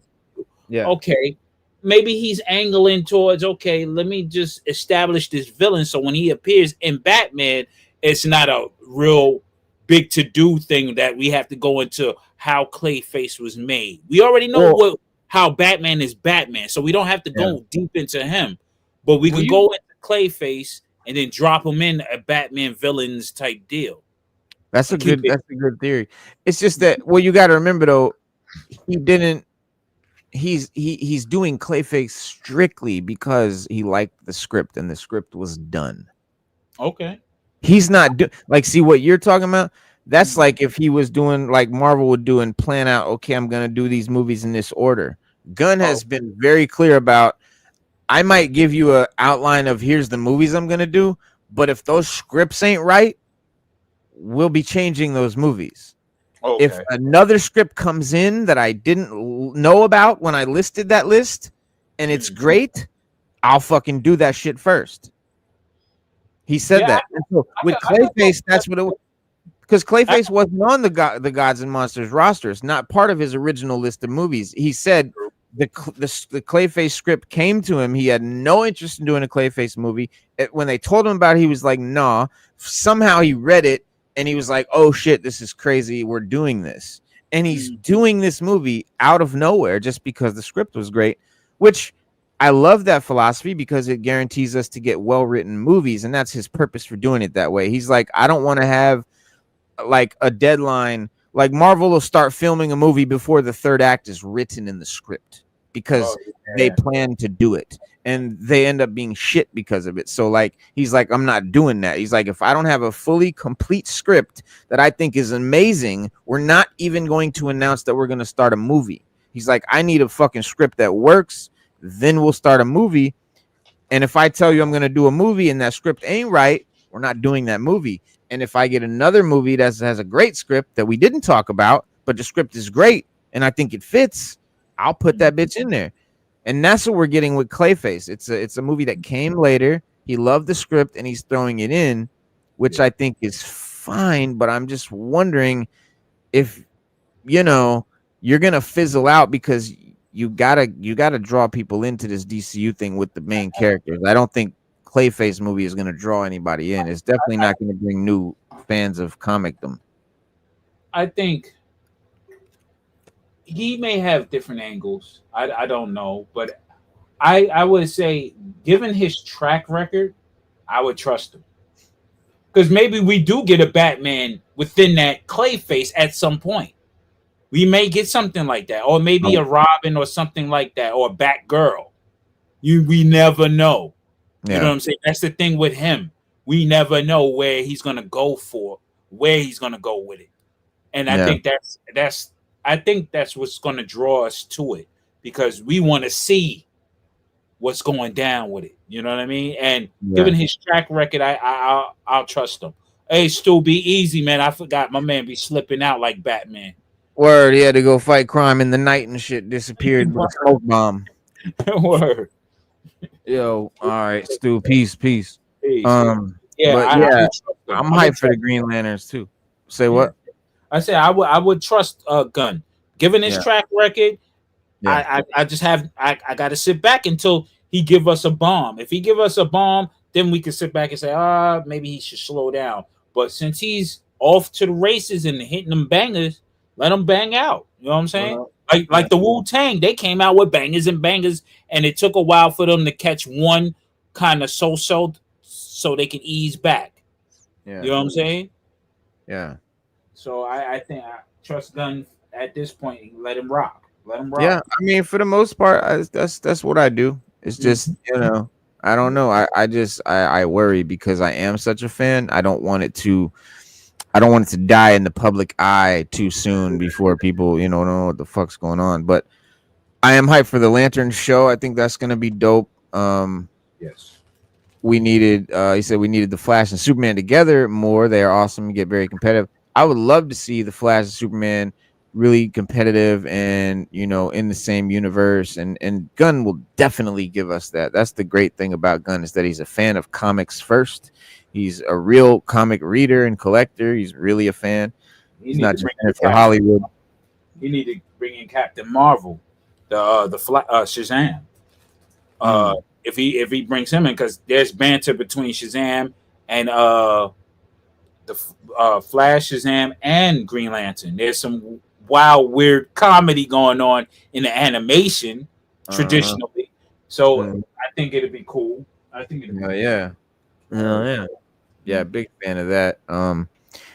And Tristan then said Bruce Wayne cameo is more likely than a Batman cameo in Clayface. I would agree. I would agree with that because I don't think I know we're not going to get a Batman cameo. Gunn will not blow his load prematurely. He's not going to show us the Batman costume before the Batman movie. He said so, and so I mean, I have to listen to what he said. That's what he said, so I got to trust.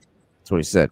He can have different things about, because how you would do it if he's doing it in a noir fashion, or if it's going to be something to that effect, to where it's dark and Clayface is an actor. Of course, he's going to be drama on stage, Phantom of the Opera type style in the way. Then I can dig it, and you can have. It's going to be no. Finish your thought. Go ahead. And if you can have news reports of the Batman in the background. In the newspapers, the Batman for another crime. Yeah. And then that works. Yeah, that works. Yeah. That's what we need. Something like that. Yeah. It doesn't even have to be a Bruce Wayne cameo, like you said. It could just be a newspaper article about Batman. Something that lets us know Batman is in this universe and that Clayface is one day going to, is there's some connection there that's going to be built. And, after the success of Superman, the future of the DCU definitely feels a lot brighter than it did before we didn't know what was going on. Now we pretty much know what's happening, what it's going to be like, what these projects are going to be like. So now we can be a lot more excited when we hear about a project because we know at least kind of what it's going to be like. And so we're still waiting for details on most of the titles of the DCU slate. But one of the biggest question marks has always been this Mike Flanagan written Clayface movie, which sort of came in later and which has been described as a Cronenberg-esque body horror film directed by James Watkins. And think like The Fly from 1986 with Jeff Goldblum. That's Cronenberg. That's the kind of type shit we're talking about. And so body horror, that kind of thing. And now we seem to have the first plot details now for this Batman villain live action portrayal in the DCU. So according to the Hollywood Reporter, the film will star Tom Harris as an ascending actor whose face gets scarred by a gangster. And to try to recover his good looks, he turns to a scientist named Naomi Aki, who offers him an experimental treatment that turns him into the titular shape-shifting villain Clayface.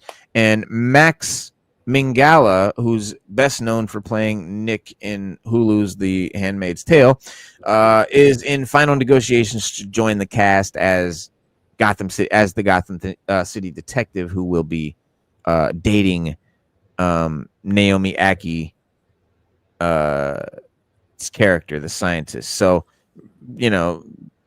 some castings we know about, but what follows the treatment is presumably a body horror thriller, and as the actor Tom Rhys Harry's character struggles to maintain his humanity as he becomes more malleable like clay, and there's really no indication that Harry's Clayface will interact with Batman or if any of the other members of Batman's rogues gallery is going to be in the movie.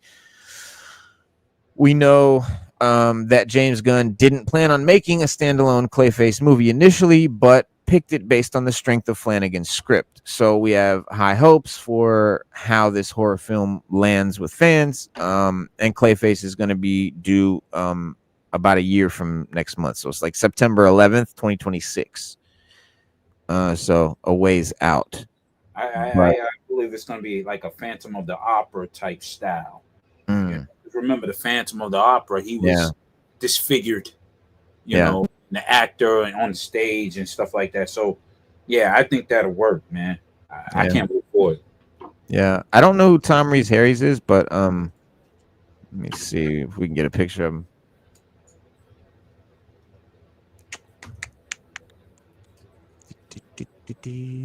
Oh, I know who that is. Really? That's who's going to be Clayface? Huh. I don't, never would have. Okay. There he is. Yeah. That's cool.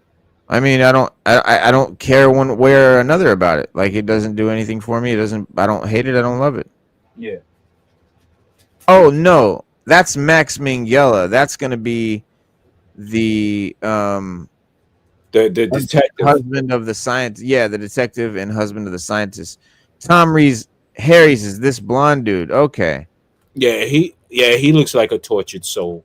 Yeah, he could be like an actor who's like vain. Yeah, and gets cut and does whatever to yeah. I can see it. Yeah, that makes a little more sense because like this dude like doesn't ring out actor to me, but like detective, yeah, I could see him as like a dark detective. Yeah, he looks like he's on Law and Order and shit. Right. Yeah.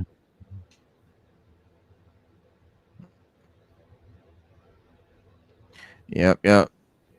But that's what it says. The plot details. It says the Hollywood Reporter says the film will star Harry's, and this project is described as having shades of the structure of The Fly, David Cronenberg's 1986 feature that starred Jeff Goldblum and Gina Davis and centered on tragic relationship between a scientist who becomes fused with the DNA of a fly and the journalist writing about his discovery. Clayface, which sources have said will have a budget of the mid 40 million range, centers on an ascending actor, Harry's, whose face is disfigured by a gangster. As a last resort, the actor turns to a fringe Elizabeth Holmes-style scientist for help. Minghella will play Gotham City police detective who is dating the scientist. The movie is set for September 11th, 2026. Minghella earned an Emmy nomination, blah, blah, blah. Yeah. So you just said the how much is the 40 mil. For to do the movie? Yeah. Oh, so it's more of an indie feel. Because if you think about it, yeah, mid to low level. Let's say the way Marvel did the what is it, the one shot with Werewolf by Night. Yeah. Into that in that vein. I can see it. It makes sense. I'm with it. Yeah. I'm with it. Now I'm even with it even more so. I want to see what creativity he pops out of it. You know what I mean? Mm-hmm. Yeah. Because with a budget you like that, you tend to not improvise but maximize what is there. Yeah. And get detailed. So yeah that makes sense. Oh yeah. Boy, I like shit like that. Yeah. So this is weird. Kristen Wiig is cast in the He-Man movie as Roboto. Oh, so chick is gonna be Roboto. I don't get it, but I guess Well, so. I mean, she's gonna be the voice actor for Roboto. I That's guess. what I was thinking. I was thinking like if they did like a cool like robot voice with using her voice, because I don't know if you know this, but in the movie Queen of the Damned with Aaliyah, when Aaliyah plays the Queen of the Damned, the vampire, Akasha, and she died while they were doing the post for that movie, Yeah. and so laying like the vocal tracks, and she didn't wasn't there to do all her vocal, like the vocal backing, and so her brother did her voiceovers. So Mhm. you can hear her brother's voice. You can hear it like when you hear like it's like because her voice is kind of has like an echoey and like it's got like layers to it, and like one of those layers, it's her brother. You can hear Like it. a demonic layer. Yeah. Yeah. Yeah. But yeah, so something in that tone. But Roboto has found his, or in this case, her voice. This is Master of the Universe character Mechanical Warrior. Will be voiced by Kristen Wiig.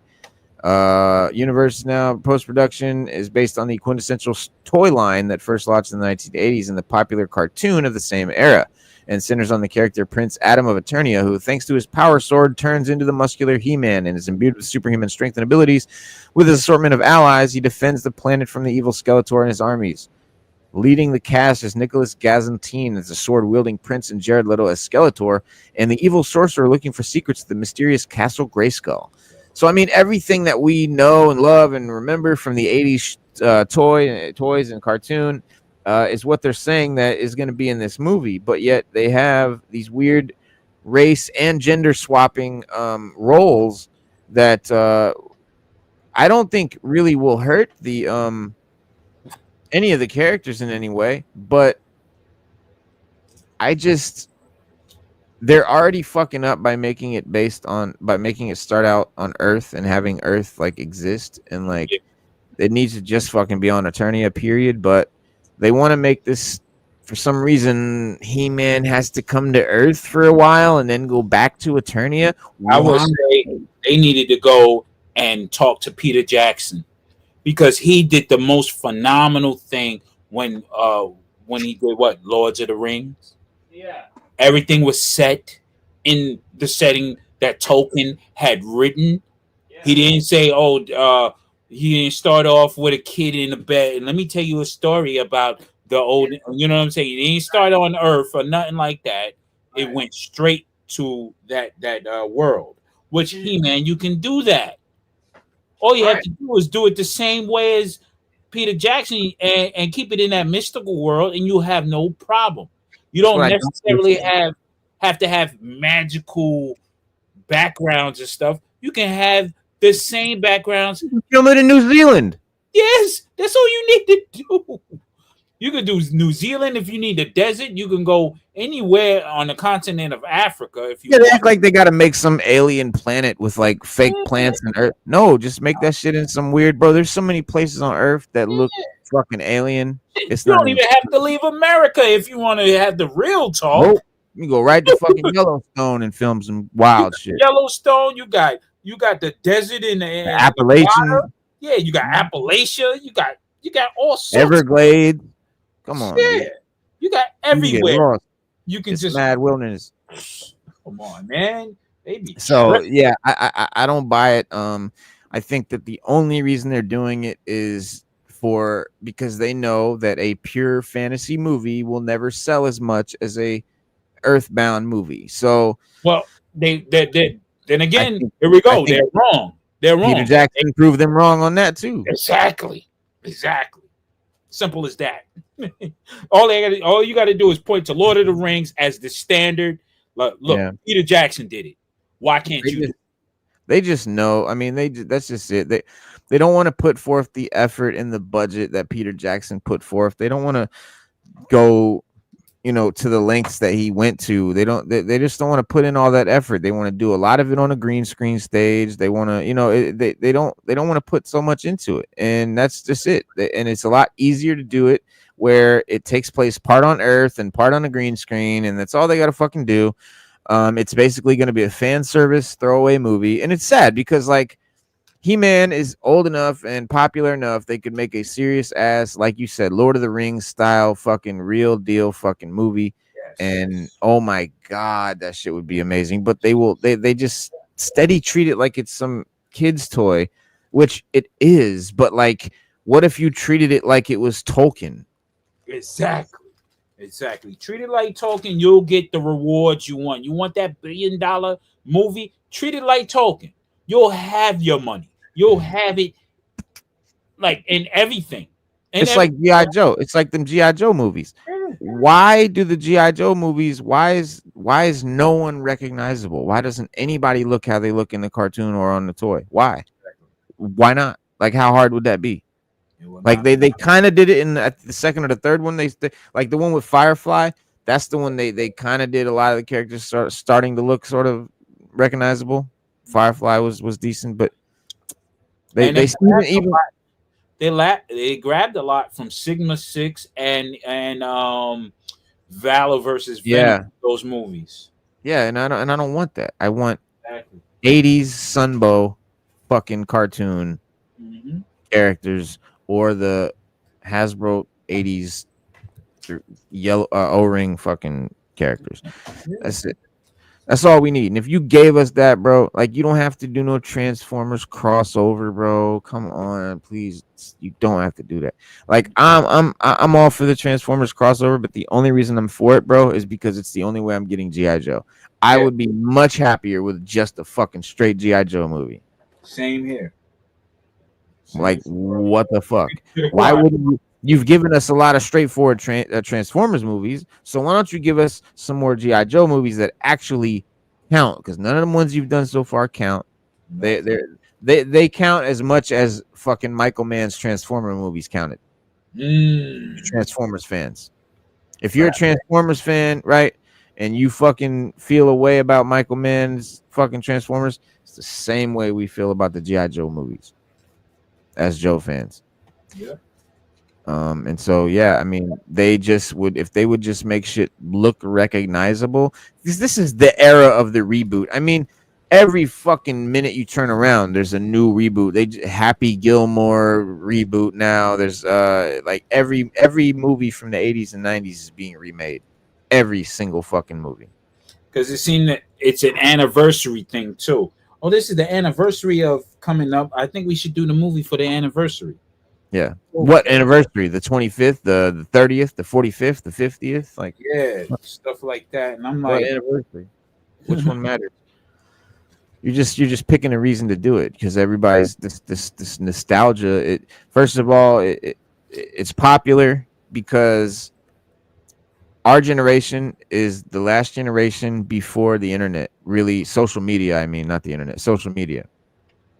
Social media changed the world so much, and media and movies and everything so much, that we long for that realness of the early 2000s and the 90s and the 80s that we grew up with. And so that's why we want this nostalgia shit so bad, because it's like kind of grabbing onto something real. Because like, I feel like when social media came and when the world just became online like it is now, we lost, like, I don't know, just shit just seems fake. It's like, it seems like we're all in the cloud. Everything is just in the cloud. There's nothing real anymore. It's just how it feels, bro. Like back in the day, bro, when a movie would come out, like, that shit had to be dope and you had to go tell people about it. Like, you didn't just, like, now you see half the movie before the fucking movie comes out. Yeah. And it was such thing as real marketing, to where you're not showing everything. You're just showing bits and pieces. You just enough to make me want to know what else. Advertisements and comic books. You had stuff like that, because most movies were mostly advertised through magazines and comic books. Posters. Now we got the internet. Now we have to show visual to get people enticed. It's like, you want to show the damn whole movie just to make somebody go see it, or show something that's in a B-reel of a movie, or something that's totally looks cool but never shows up in the movie. Yeah, man, like, that's crazy when they do that shit. You know, yeah, man. But that's that's Hollywood, man. You know, Yep. it's what they do. You know, But and the these cast, time. the thing is with the He-Man shit is like it. The sword and the costumes that I've seen, Castle Grayskull that I've seen, all of that shit looks just like the cartoon from the 80s. Like it looks like the real shit.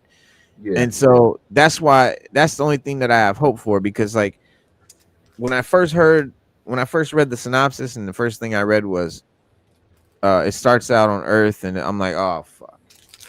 yeah, Right away I'm like, God damn, bro, didn't y'all learn from the first movie?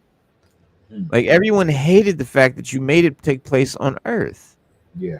And now why would you just do that again? Like that's just seems like a no-brainer. But you know, the shit that does take place on Eternia is gonna be so nostalgic that I think it's gonna make up for it, or they're gonna try to make up for it by giving the fans recognizable He-Man shit and giving the casual audience the Earth part, you know. Your girlfriend a part that she can like. That's what it's for. That's why it takes place on Earth. So the nerds can bring their girlfriends or their whoever, or the casual audience, people that might not be just all into the fantasy shit, might still be able to like it. That's it. Yeah, It's why it's not because it makes it a better story. We know that. exactly. BDBGP salute. Yeah, You living. by Tristan the Entertainer. Everybody that's in the chat, what's going on?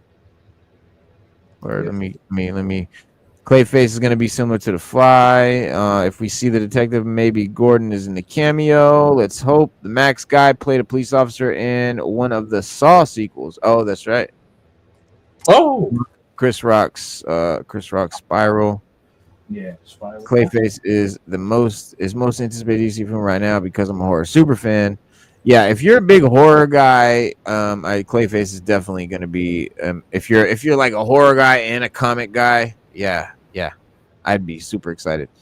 And I used to be a big horror guy. Like I still have like my Pinhead figure, and like I still like have some shit. But like I was big into that. Like when I was younger, when I was a kid, I was super into horror. All the 80s horror movies, I yeah. I watched them still all, have bro. a catalog of him. Because I would go to the video store, bro, and I would go straight to the horror section. I'd seen everything there. Everything. Blockbuster on a Friday and Saturday night. Come on. Blockbuster, yeah. That came later. I'm talking about even before Blockbuster, bro. Oh yeah, of course. Yeah, like I mean, that's the pinnacle right there. But yeah, Blockbuster is the one that took it out in the end. That was the last one. Hollywood Video, that all the cool I stuff. was gonna say Hollywood Video. Yeah, But man. my favorite were the mom and pop, the little strip mall video store, bro. Mm-hmm. There was one that they just specialized in weird shit, like oddball, like hard to find, just weird shit. Like that's where I would go and find all the Wu-Tang movies. Like before, like now they're made a little bit more available and shit. Yeah. But like back then, you couldn't find Wu-Tang in 36 Chambers or none of that. Yeah. All the Shaw Brothers movies, like you couldn't get that shit. You had to go to the dudes. Yeah, you had to go to the city, to the dudes, to the little porn shops. You had the porno stores, but they in the back, but in the front was all kung fu. Right. And, I had a wild library I have now of DVDs. I had them in videotapes, so it was like it was wild back then, man. It was cool. And this is in the 90s. You know what I'm saying? Yeah. And, in the 80s, it was something else. I mean, in the 90s, Renaissance Video. Shout out to Renaissance Video. We used to bring my boombox in there and just put the shit up on the counter, and I would play like 36 Chambers or Liquid Swords or fucking Iron Man or Purple Tape or something like that. I would play it for the guy, and he would know what movie it was, no matter what it was. So any new Wu album came out, I would bring my shit straight to him, play all the cutscenes, and he would write down me a list of every movie in that shit, and I would go watch them. Yeah, That's man. how I seen fucking bro. I seen a lot of movies Chess that way. boxing. Yeah, mystery Yeah. chess boxing. Yeah. Flying guillotine. Yeah, Oh man. yeah. Oh yeah. Flying guillotine. You know. What was it? Fucking the Sonny Carson, the education of Sonny Carson or some shit. Oh yeah. Oh, the exploitation. Tell me Yeah. about it, man. Yeah. Those were the treasures, man. Right. No. Had all that stuff, man. To this day, man, I'll pop in a flick and watch it real quick. And now you got it regularly streaming, like on Tubi. You got Kung Fu flicks on there and Amazon, so you can get Shaw Brothers everywhere now, man. It's crazy. Oh yeah. Yeah. But yeah, man. Yeah, I could pull up any Shaw Brother movies right now in 5 minutes. Yeah. Now it's easy for free. But I like when they do make the commemorative collections and stuff. Even the movies that we didn't know of that they remastered and I made want it, them to remaster. Yeah, I want and they them to make it available. remaster. Ooh. Yeah. There's some titles that I didn't know they had of the Venom Squad. They had other movies, and I'm like, yo, I never seen these joints, and I'm like, yo, it's amazing, you know.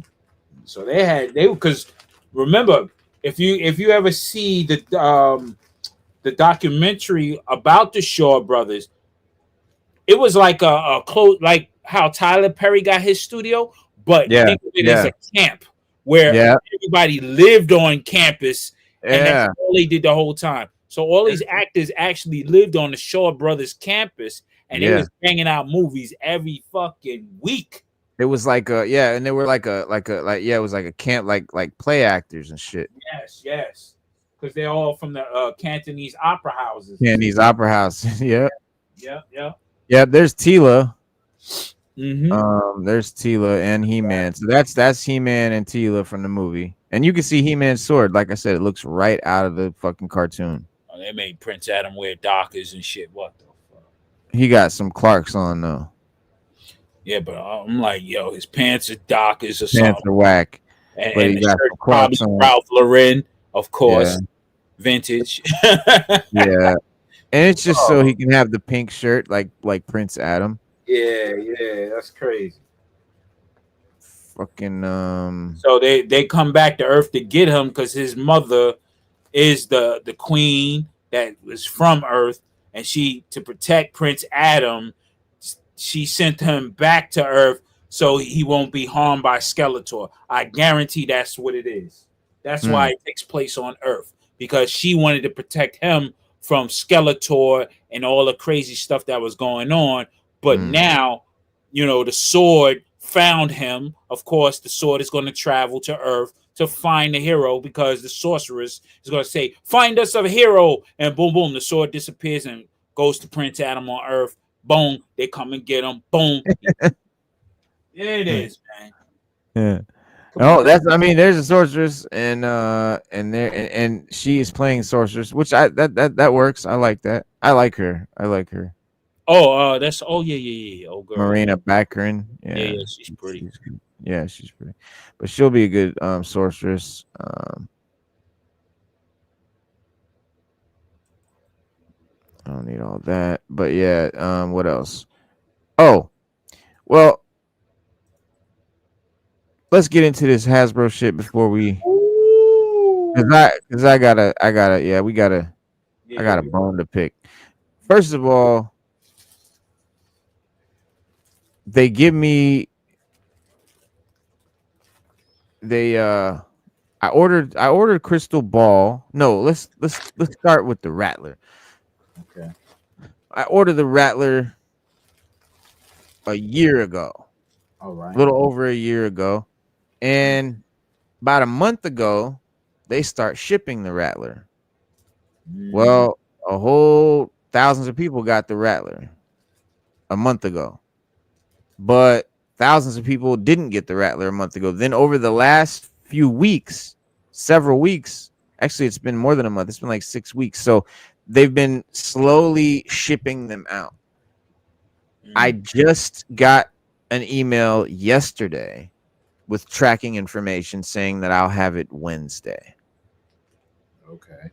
Now, the absurdity behind this, because first of all, that's a HasLab right there. We got other HasLabs. Like, we know how these things work. And what happens is when they ship them, they ship from local hubs. So like ours would get shipped from Georgia. Normally. There's a Georgia one, or I want to say North Carolina, but there's one like in this area, sort of on the eastern region. And so that's the one that would ship normally, the HasLab. So everyone got their HasLabs at the same time. Okay. Damn. The big answer, guys, the reason for why your HasLab, you may still not even have it right now. I know a lot of guys still haven't gotten their email, still haven't gotten tracking, and won't, because the email I got before this email said we're starting to ship these. They'll all be shipped by the end of August. So they're still going to be shipping these things for the next 2 weeks. So look out for your thing over the next 2 weeks. You still might get an email. I just got mine yesterday. Man, so the reason behind this, guys, the reason why this happened, instead of having them all ship out from the local hubs, to save a buck, this one lady that kind of took over, she decided, let's just ship them all from California. So now they're trying to ship 20,000 rattlers from one fucking place in California. So now my shit's coming from California instead of Georgia. And every person that didn't get their rattler right now didn't get it because it's not coming from your local hub. They're all coming from one place. So FedEx can't put 20,000 shits on the truck and ship them all out in one fucking time. So they're doing it like that. So it's literally nonsense bullshit that they're doing. EGC piece to save money. You know, there's just no other reason behind it. There's no other explanation behind it. But I know a lot of people still pissed, still don't have their rattlers. This has been a huge problem in the community. Man, treacherous work right there, man. Well, so that's referee number one. They're gonna do that same for every HasLab going forward, probably. Well, hopefully, they learned, bro. They learned. Me personally, I alone emailed them 15 times about this shit. I know people that have bombarded them, and that it's, you're talking 10,000 people at minimum emailing them, barraging them with emails. Not just emails, we're calling customer service, we're emailing the corporate, we're emailing Pulse, we're like, what the fuck? Because they're not even telling us anything at this point. They're not saying your rattler's been delayed, it's gonna come, blah blah blah. No word. We just got, first word I got about this was like a few days ago when they said it'll be shipped by the end of August. Wow. Mind you, I ordered this shit over a year ago and they shipped them to most people like 6 weeks ago, well over a month. So we're all like, did we not get ours? Did they get canceled? What's going on? Like, why did you as far as I know, I'm seeing a motherfuckers on YouTube doing unboxings. Like, what the fuck? Where's mine then? So we didn't know shit. So they got so much emails and shit. I'm sure that they learned their lesson, that this is not a viable solution, that they cannot save money this way. This is not gonna work. You're gonna have to ship like a normal person come next HasLab. So the but Hasbro is a hot mess, bro. They don't know what the fuck they're doing with these exclusives. Is a huge problem. These Walmart, this Walmart exclusive they did recently, Crystal Ball. Stu Dog was about to show his crystal ball. He had to go and shit, but I guess he'll do the unboxing Wednesday, review. But Crystal Ball, a lot of people still haven't gotten them. So Crystal Ball, I pre-ordered mine I pre-ordered mine like 6 months ago. Okay. 5-6 months ago. About 3 weeks ago, no, about a month ago now, maybe 3 weeks, I don't know, they put them on store shelves. Didn't fulfill any of the pre-orders. Crazy. Put them on store shelves and they sold out right away, day one. Then they sent out a bunch of pre-orders, but like only half or even less. The rest, we all got emails, or no, about a third of them got canceled. So there's thousands of people out there where their crystal ball that they pre-ordered. And mind you, when this went up for pre-order, it sold out in seconds. It was very hard to get a crystal ball at Walmart pre-ordered. Very hard. One of the hardest figures yet. Okay, so after going through all that, to have it canceled, that shit is one of the worst fucking things that can happen, bro. That's one of the worst experiences. So that happened to a bunch. What happened to me and what happened to a lot of people is they said the local fulfillment house near you is out or doesn't have stock. So we need 10 extra days to locate you one and ship it to you from another a fulfillment house. So much like the Rattler, they didn't supply all the local fulfillment houses with enough stock to ship out the pre-orders. Pre-orders. I don't give a shit new orders. I don't give a shit. First of all, if you fulfill your pre-orders first, bro. You don't put them on shelves first and sell them. And then so huge fuck up with Crystal Ball. And a lot of people still dealing with that. Well, I called them motherfuckers, bro. I was like, I said, this is unacceptable. I said, what are you talking about? I said, I pre-ordered an item 6 months ago. So you're telling me that you didn't fulfill the pre-orders, you put them on shelves, sold them to a bunch of other people, gave them to a bunch of other people, and this customer here who paid 6 months ago, you're just telling me I'm fucked? They're like, yeah, it's on back order, so I'm just screwed. So I'm like, well, that's first of all, that's unacceptable, and I feel that you should pay for my order. Yeah.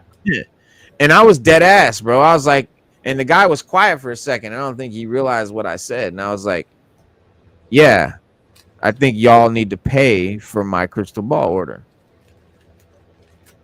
And the guy was like, well, let me see. And he's like, yeah, well, all right, let me. And he hemmed and hawed. He put me on hold. He came back. He's like, well, what we'll do is we'll give you a credit for the $33.50. And I was like, yeah, you will, because that's fucked up. Not only did they all get sold a week before. Here's the thing. It says on the website still right now that my delivery is coming on August 14th. Says that my crystal ball will be delivered August 14th. It still says it right now. Damn. But what it says underneath, it doesn't say they're even preparing it yet. It's not even being prepared for shipping yet because they don't have any in stock. Because they sold them all? To who? Bitch, I pre-ordered mine 6 months ago. What? So, yeah, they like I said, man, Hasbro is a serious mess, bro. That's why when stuff like that happens, man, that's why I jumped out the game, man, because I can't do it. Because I'm the type of person, okay, y'all want to play that game? Okay, when the figure does come, I'm going to say I ain't get it, and I need my credit. Right. Right. Straight off. I mean, shit. Why not? Like, I didn't get it. So you got to credit me. And if not, I'll go to my bank and say, I didn't get the order I paid for. Please cancel this transaction early. That's it. Straight up. That's it. You know, see, straight up. Stand.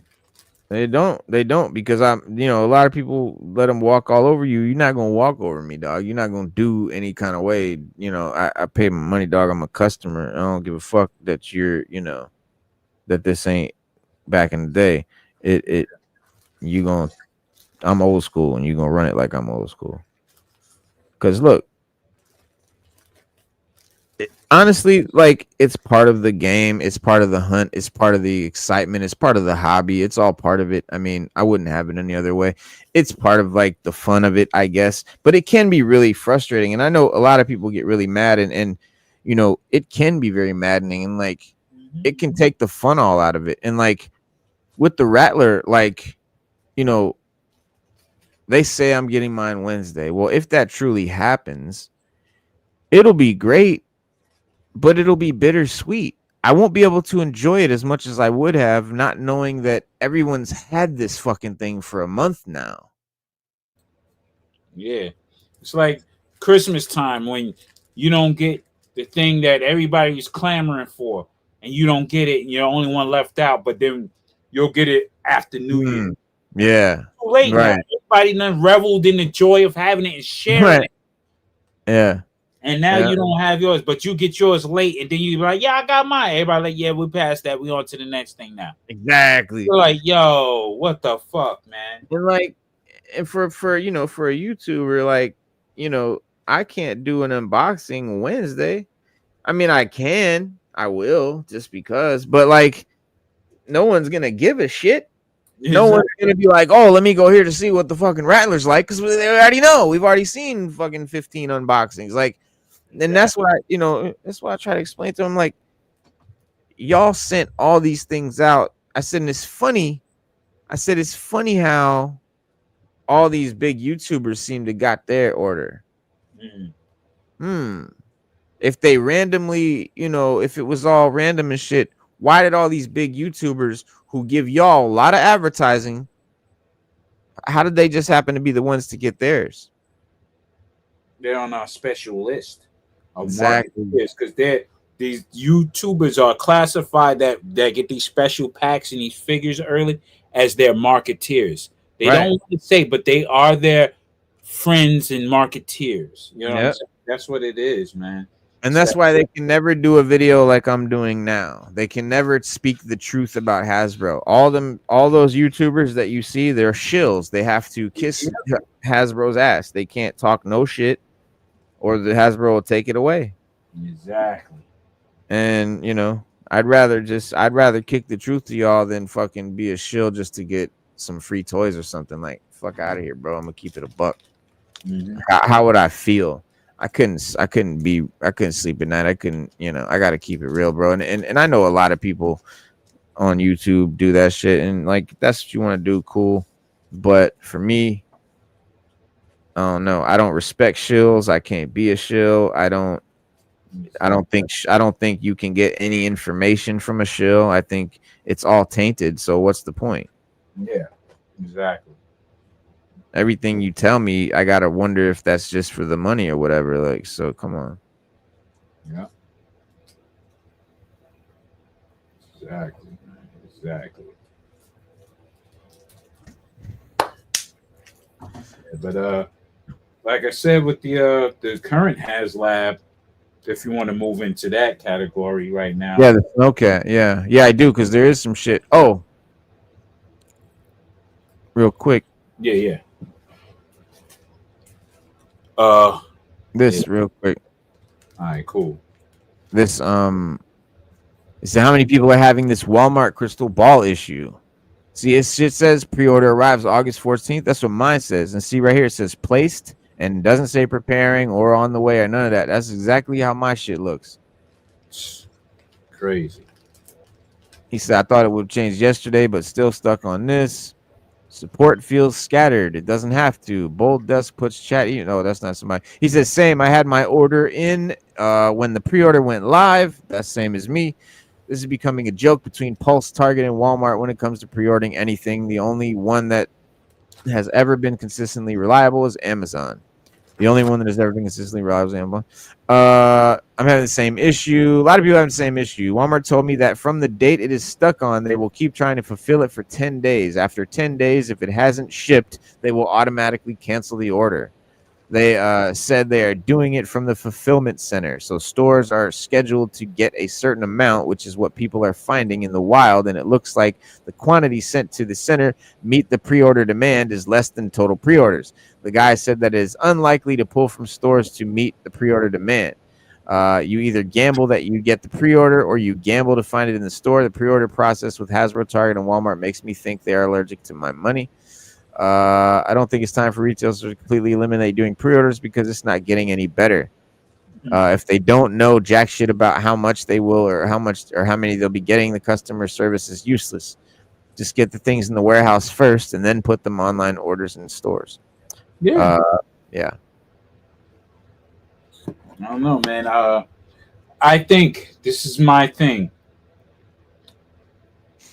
They're not gonna really harp on it or really address it in its fullness now that the HasLab Snowcat fully funded.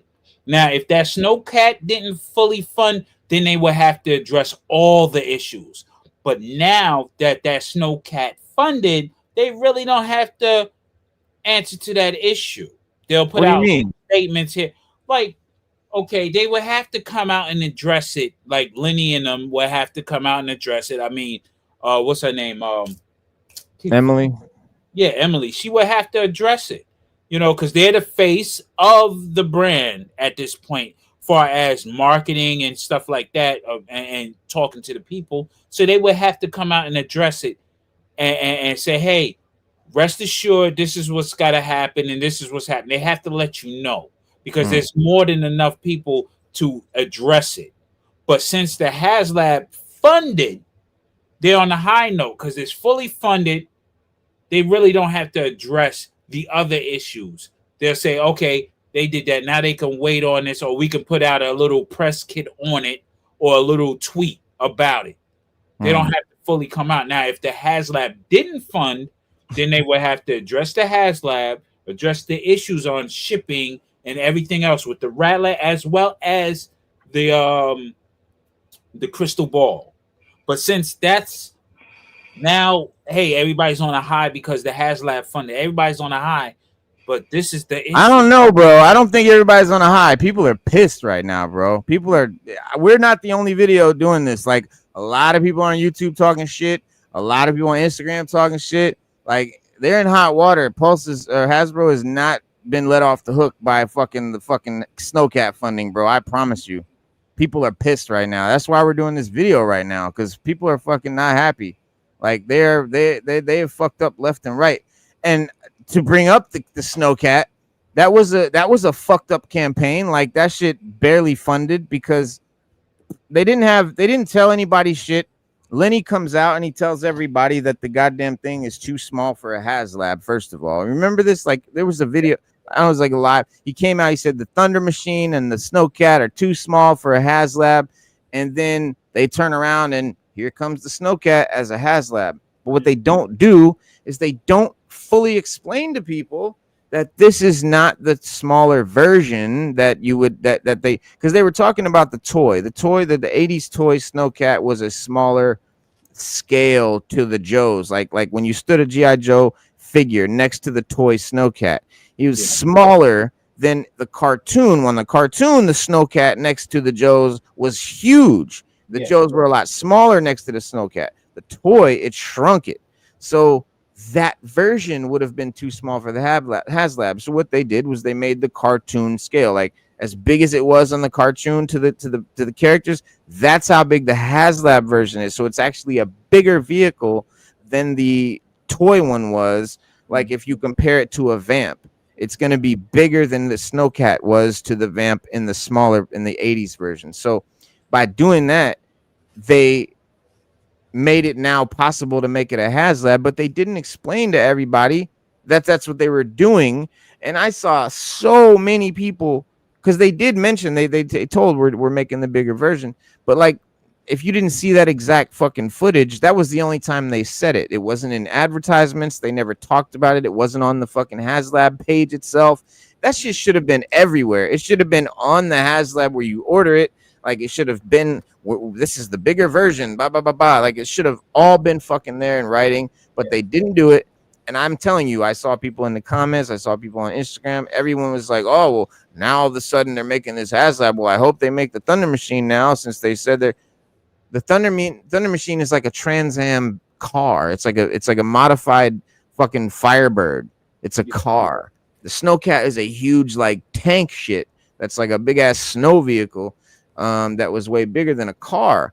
But the toys, if you put the Thunder Machine toy next to the Snowcat toy, you know, they're not that different in size. So, you know, that's just, I mean, I'm sure you have the toys right now, but like, I don't know. I feel like if they would have been more vocal and more thorough about that, and then the whole thing with the weird ass tears and people doing Flint and Lady, you know, people were not happy with Flint and Lady J, and then people really wanted the camp setup thing, and some people didn't want the camp setup thing. Some people thought the food stuff was stupid. Some people wanted the food stuff but didn't want Lady J and Flint. Some people wanted them to give us mainline snow characters like Blizzard and Iceberg and shit. Basically, yeah, but which is not something HasLab has ever done. Even the dragon, Jesus Christ, even the dragonfly has crazy legs, and it has who else? It's crazy legs and like yep. Not airborne. The girl, what's her name? Well, Glinda, yeah, it's Glinda, crazy legs, and another dude. He's a parachute dude. No, it was it had to be. I see it. Hold on. I'll get it. Damn, I can't reach that shit. Fuck. I can't reach it. Let me look it up here on the internet. But you know all the characters. Who's the other parachute guy? Crazy legs. Well, Ripcord.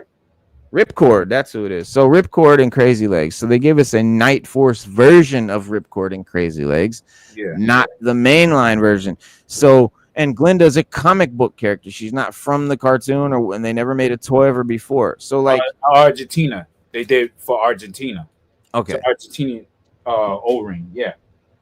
But like, not for kids in the 80s in the United States, we didn't get a Glinda toy. No. And like, you know, and so like, and it's not part of like the mainline collection. Yeah, it's part of like the Argentina collection. So like, you know, them expecting all of a sudden for them to do mainline characters with the HasLab was just weird. It was just weird that people had all these weird demands with this Snowcat thing. And I think it all stems from people being first confused that they weren't going to ever do a Snowcat as a HasLab. That was said, and like people talked about it, and there was lots of posts and conversations about how, you know, people were disappointed because first everyone wanted the Snowcat as a HasLab. Everybody wanted it, and Lenny was like, no, it's too small, we can't do it. So everyone's like, oh, okay. And so everyone got off the Snowcat as a HasLab. It's too small, we can't do it. Then they put out the Snowcat as a HasLab, and of course people are going to be like, oh, well, you're ripping us off. Mm-hmm. It's too small for a HasLab. Now it's a HasLab, you're ripping us off. And so people were like, oh, well, it's not worth it. And then all of a sudden, if the tiers don't fund, it isn't worth it. And I'm like, so are you telling me that the Rattler wouldn't be worth it without the patches, bitch? Are you telling me the Rattler wouldn't be worth it without another repaint of the Baroness or a made-up gunner character who is nondescript, just a guy with a blue jacket? No. No. The value of a HasLab is the vehicle and the driver. That's the price. Those tiers are not baked into the price. They're bonus tiers. The word bonus means extra outside of the price. If those tiers do not back, the vehicle and character are what they base the price of the HasLab on. Those incentive tiers are $3 fucking manufacturers that cost them nothing. It's an incentive to sell more units, and it gets us to go out and sell for them. It gets us to do word of mouth. Come on, buy one. Bro, look how many campaigns. All the fucking classified people on Instagram, all of them were pumping, come on, back the cat, back the cat, back the cat, doing post after post. That's free advertising for fucking Hasbro. Yep. We're doing that to get the tiers.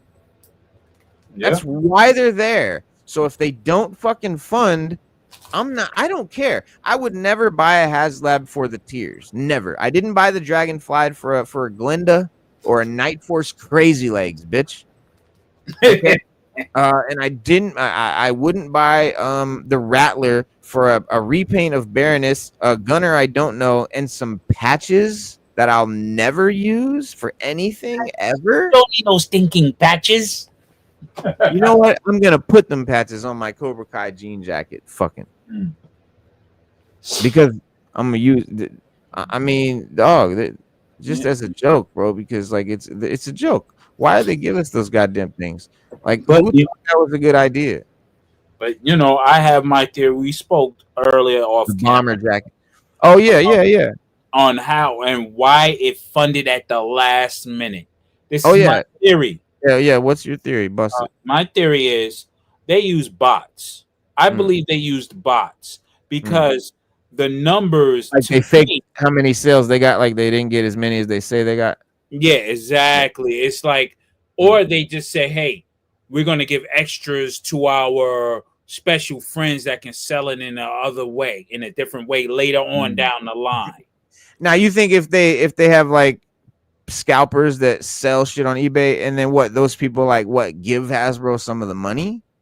I think the Hasbro would sell it to those scalpers at a cheaper price in order to get it out. Because in manufacturing, you got to meet the MOQ. You know what I'm saying? And you have to meet that by a certain number. But I think to save face, so they won't have a rippling effect.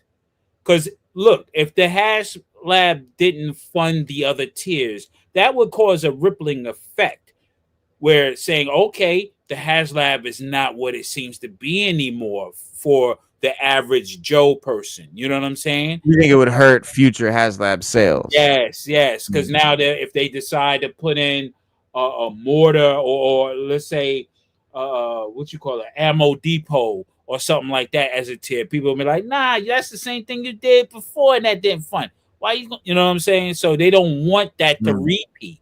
So what did they do at the last minute? Use a bot to make it seem like people are actually going in and buying. Even though you have some last minute people who are going to be on the fence and buy at the last minute, I don't think it's at them sheer numbers. You know what I'm saying? At the last minute. Because corporations, they do certain things so they can save face, so they can make it better for the future of selling. That's true. You know, that's my theory. I mean, it's a theory. They do this in the sneaker game too. They do it in the movie game to sell tickets. They do it for the record company. The sales record. I know. I was gonna say, music industry definitely does it. Yeah, they do it all the time with bots. You know what I mean? So why not the toy industry? You know what I'm saying? Right. These are things. You know what I mean? This is my theory, but it's based on knowing how different industries use bots to their advantage, and so they can keep a great appearance up. Because truth be told, if let's say they do a HasLab next time, it's the Mobat. Not everybody cares about an Abrams tank or some shit like that, right? If they do the Mobat, then you gotta have Steeler, right? Then you're gonna add what? You're gonna add the Silver, the other guy that came with the rocket. And the only way the Mobat would ever work as a HasLab is if it was motorized. Yeah, it's the motorized battle tank, right? So it's or the Mauler. And here's the thing, right? Or the Mauler, which I think is a way cooler looking tank, but I don't think they would ever give us a motorized vehicle for $300-400. I don't. I mean, you can find a $300 vehicle of the same size. Oh, I know they could do it for the money easily, but I just don't think they would. Look what they're putting us through for what? Some LEDs? Exactly.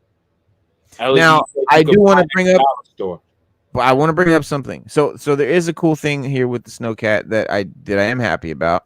Okay. And it is an upgrade in technology that we haven't had in a previous HasLab, which I think should have always been on all the HasLabs, and I'm very confident will be on all the HasLabs from now to come.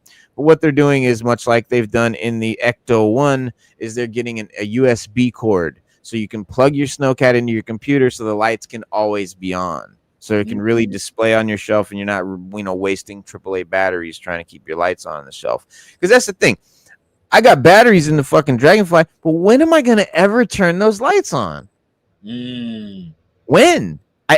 I'm not gonna just have them on because that the batteries would be dead in like a couple days. So when would I do it? Like when I have company? Like I don't bring people in here. Like what the fuck? When am I gonna fucking have that shit?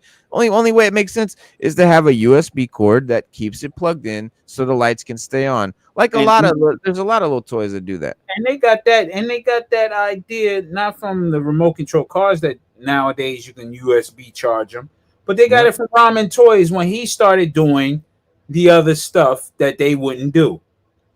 Ramen Toys, who did the bread box, which doubles as Punisher van and the A-Team van. He did that. He did it for the car that doubles as not Danny Ketch. It's the Ghost Rider car with I forget his name, the driver. And then they did it with Danny Ketch or no, not Danny Ketch. It's the other one. Robbie Reyes. Yeah, Reyes. So they did it with that car that also doubles as the car for the Dukes of Hazzard joint. Oh, cool. General Lee. So he was on it. So I guess they learned from that point of view, like, okay, we need to do this because other competitors are doing it. And wasn't that like when they started doing the Transformer, like that turned into the Thunder Machine that turns into Soundwave or whatever? No. It was because with Ramen Toys, they did the vehicles that everybody wanted. That was the failed HasLab for the Robbie Reyes. So like, how did they make the Robbie Reyes turn into the General Lee? Like, what? No. It was just different body modification. Oh, they reused it. You mean? Yeah, they reused it. So you get an option of the Robbie Reyes or the General Lee. Oh, okay. You either got either or. But his feature was you could get the batteries, but we also will supply a USB. Right. You know what I'm saying? To charge your vehicle and stuff if you don't want to use batteries and so forth. But I'm glad they jumping on that. But that if they can do that, they can make everything motorized. There's no reason why your his tanks and your Snowcat shouldn't be remote control. There's no reason why. I mean, they never were though. Yeah, but I'm saying we're talking about a HasLab. You're paying money. You're with hard-earned money, and this is for adult collectors. But think about this: add adult shit to it. Like make it more. If you go get a decent remote control car, gonna run you a few $100. Yeah, and you're adding on to that the brand name of G.I. Joe. Yeah. The originality of one of their vehicles that they have to completely tool and make a whole new thing. So that's why it's gonna be more expensive than $300 or $400. That's what a HasLab supposed to be.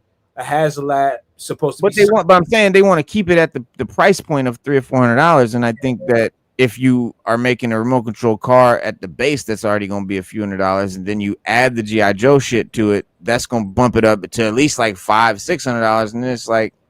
Nobody wants that. Yeah. I wouldn't pay for that. I couldn't pay for that. Yeah, if I was still in the game like that, I would want that because I was bickering about that with the His Tank. Why didn't they make it remote control? Because it would make more sense to me. Yeah. I was like, I'll go crazy for that.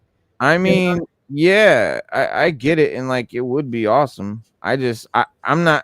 I'm not saying it wouldn't be. I'm just going by what I know what they have done in the past. So I'm just going by what they have done. I know what they will do. Yeah, it's understandable. I don't think they will ever make a motorized Mobat. But imagine if that Dragonfly was remote control Dragonfly, bro. That'd be sick. It'd be super sick. You can go into a big football stadium and just fly a Dragonfly on some. That'd be sick. That'd be sick. But have you ever flown a remote control helicopter? Yeah, it's hard. It's hard. I ain't gonna lie. It's hard. Crash your Dragonfly. You gonna break that over. I have drones. I have a lot of drones. Drones aren't that hard. Yeah, drones are much easier. Oh no, I mean it's still in the same vein where you have to control the back and forth, up and down, and stuff like that. Yeah, but I'm talking about like them gas powered planes and helicopters and shit. Them shit. Yeah. I used to, when I was a kid, I used to want like a Raven. Be like one of those. The Raven. That'd be sick. Hell yeah. I really Speaking want. of, when we was That's the talking about, Haslab I would really love as a fucking Raven. yeah, Tyler But I- Perry, he flies planes and stuff like that. They come in different sizes, the speeds and stuff. I'm like, yo, this is adult like hobby stuff. Like, okay, if you want to take it to the next level, Well, Tyler Perry flies remote control planes. yeah, he has a ton of them, man. He has an air hanger for just his remote control planes, bro. Mm-hmm. This dude is wild. Mm-mm. But it's dope, man. I mean, but that's the whole thing about it. Funny is he can afford to have real planes. Yeah, he has real planes, but Yeah, he has the remote. He got a hangar just for his remote control planes. It's ridiculous, bro. I'm like, that's some nerd shit right there. That's like if I was mega rich like that, believe me, I would have all the fucking Star Wars toys, all the fucking GI Joes, all mint condition in the box, fucking amazing shit. Yeah, man. I wouldn't even have my stuff Crazy in displays. I wouldn't even do that in mint. Some in the box, some displayed. I would have wild diorama. I would have a building diorama building. Like that's what I really would do. Is like you know how crazy big ass train sets be with all the mountains and fucking waterfalls and steam and shit. Like I want to do that shit, but with Joes and shit. Exactly. That's my goal. That is one of my goals, man. I'm gonna pull. You know what I had when I was little? I forgot about. There was a GI Joe train. Yes. I had that. That joint is like $700 now. I was gonna say that shit's probably worth some grip now. Yeah, hell yeah, about $700. Yo, shout out to Dublin, Ireland. Salute. Yes, salute. 10 crimes. Word. Peace. Welcome. Word. That's what's up. Dublin. Hell yeah. Hell yeah. The land of the hooligans. When they get yeah. yeah. When the matches come, it gets serious. Yeah, I'm part Irish too. That's what's up. Word, Italian and Irish. Yeah, I knew it was Dublin. Dublin, yes. Yeah, man. So spending ducats in Dublin. Hell yeah. But yeah, man, shit. I mean, there's a lot of stuff they could do. I mean, and at this stage, they should know better. I believe, as a toy company, they should know what the people want. First of all, they should also know the trending things that's going on these channels, since they got people that watch these channels, and they watch what's being said more so in the chat, not the people that's bringing you the stuff on YouTube, but what's said in the chat is more important, because that's the buyers. Because remember, their YouTube guys are nothing but marketeers, but what's said in the chat is what they're analyzing. Cheers. Cheers. Yeah. Right. So I think, that's the thing. If they don't understand all that, then they shouldn't be in the toy business anymore. You know what I mean? Like tomorrow they got speaking of the YouTubers over here in Hasbrook Heights, New Jersey, they're having that big conference of the YouTuber guys. Oh yeah. Got brands and stores and stuff like that. Meet and greet and all that stuff, and vending and all that stuff. So they're having that. Speaking of the YouTubers that talk about G.I. Joe and action figures and so forth and so on. So word. Yeah, they'll be all there. Like, you got all the different channels that's going to be there, So the so-called big guys, I would assume. That's dope. Or yeah. So I mean, cool. I don't know if like some of the bigger YouTubers I don't really get into, like the Mr. Beasts and the real big 30 million subscribers. Like I don't find that. I'm talking about the G.I. Joe and action. Yeah, that I fuck with. Yeah, those are the guys we talking about. Like Mr. Beast is on a stratosphere far beyond what we're talking about. He's beyond that. So, but these are the guys. Operation Recall, all these guys. What is this? That's the O-ring. This guy. Who's Operation Recall? Who is this character? What is that? His name, I forgot. What's his name? He's from. What is it from though? No, that's the name, Operation Recall. So you got Oh, Kurt it's like Bazigi a and GI Joe knockoff or something. no, the guys who were the original makers of GI Joe O rings in those days, they came together to create Operation Recall. So And they they're made up bringing some it new back. characters. Even the artist, even Larry Hama's involved. You know, you got all the guys that was behind the initial What? creation of the O rings. They're doing Operation Recall. What? Yes. And there's a guy, what's his name? I keep forgetting his name. I Oh, they met him. want backers. Well, they've already raised $415,000. Yeah, man. I met all of them, all the guys that's Oh, part of it. Yeah. So you know the guy who does that site 3D Joes. yeah. He's behind this as well. This is his baby as Uh, well. So he got everybody together. What's his name? God damn, being old sucks. His name ain't Connor. What was I saying? But he gave us that big ass book with the art of GI Joe. So this is his next foray into. I speak with him every time when he comes to the Joe shows over this way and stuff like that. And this is his baby. I seen the paint masters and everything, man. yeah. It's a full loadout. This is the next step in GI Joe evolution as My, far as from the guys who made it. And I'm into this, so I'll be getting the figures and everything. so you gonna have to pay $415 is the least amount you could pay to get all the figures. All 19 figures. Yeah. Yeah. Why not? Yeah. You know, I mean, yeah. Ron Rudat, That's all these guys. a HasLab right there. Yeah. But it's towards the O rings, and these are more articulated, extra articulated in the wrists. So they corrected a lot of different flaws that was with the old O rings. You know what so when they made the 25th anniversary figures, I don't like them. Yeah, these are not like these are in the same vein as the O rings. Yeah, see, I like how these are like O-rings, but you can see they got way more detail. Look how much more detail. Yeah. This dude got like 6 colors on here at least. Yeah, it's definitely ill. I mean, when I went to Joe Fest, Got like 8 met him colors. again. He was like, Yeah. "Oh, you're here from New Jersey?" I was like, "Yeah, man. You know, I had to come to Joe Fest, and we had a chat, and he broke it down. I got to see the figures, touch the figures, and stuff like that, and really see what they're into. Met the artists behind it, Doug Hart.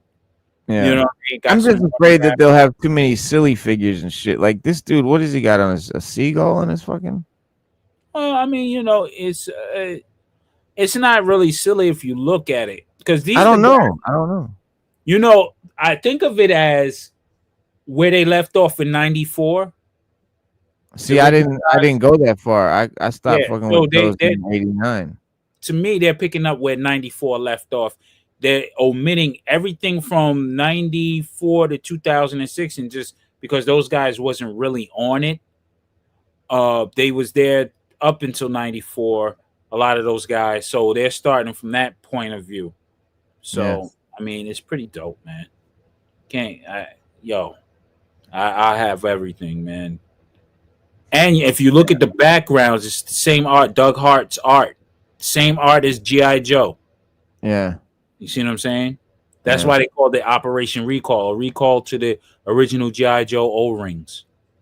So, you know, they got different pledges of what you want. You know, 4 figures, stuff like that. Yeah, man. 4 figures. Wave 1. $120.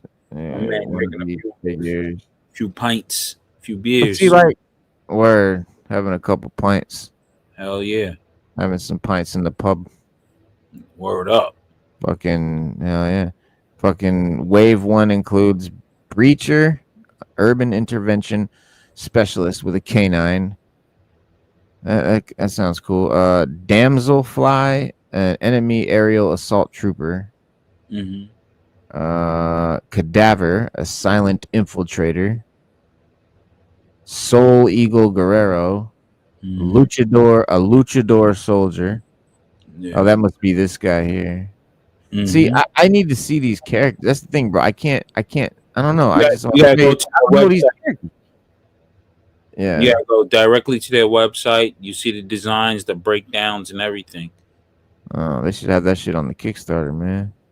Nah, they got that on their actual site, OperationRecall.com, I believe. Oh yeah. Yeah. But, Yeah, everybody in here is on the this is the GI Joe official forum. oh, his Yeah. tank, yeah, histank.com. Yeah, and this is the official GI Joe classified Cobra Rattler HasLab thread. And everybody's on here bitching about their rattlers, bro. Yeah. I know the guy who runs his tank. Pretty cool. But yeah, man, it's crazy because I don't believe in any HasLab. Like I always say, I want it.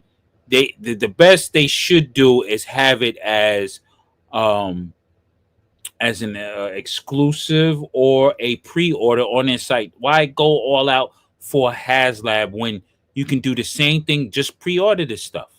Do the same thing with a pre-order. It's no different. That's what it is. HasLab is nothing but a glorified pre-order. Yeah, That's all it is. it's a crowdfunding. Yeah. It's just And technically that's what pre-orders are, crowdfunding. Until well, you that's why I don't get well, like Mephisto and Dragon Man and shit. Those are not HasLabs. You can just pre-order it like any regular pre-order, but they never sell out because they just take as many orders as they want up to a certain date. yeah. And that's how every single figure should be. Yeah. Why aren't they? Because they make this spectacle. Because remember, in marketing, you got to make a spectacle of something to make it special. They want to create the urgency and the rarity. Yeah, they want to draw people in so you can get hyped up. So they're psychologically using this stuff because it's the child in you, that id. So in psychological terms, the id turns on. So you're back to your child state of mind when you're looking at all this stuff. It's not your adult state of mind that's looking at this shit. It's your child state of mind. Oh, this is cool. That's cool. I want that. Bung, bung. That's a child state of mind that they putting you in. So when you make purchases, you're not making purchases as an adult.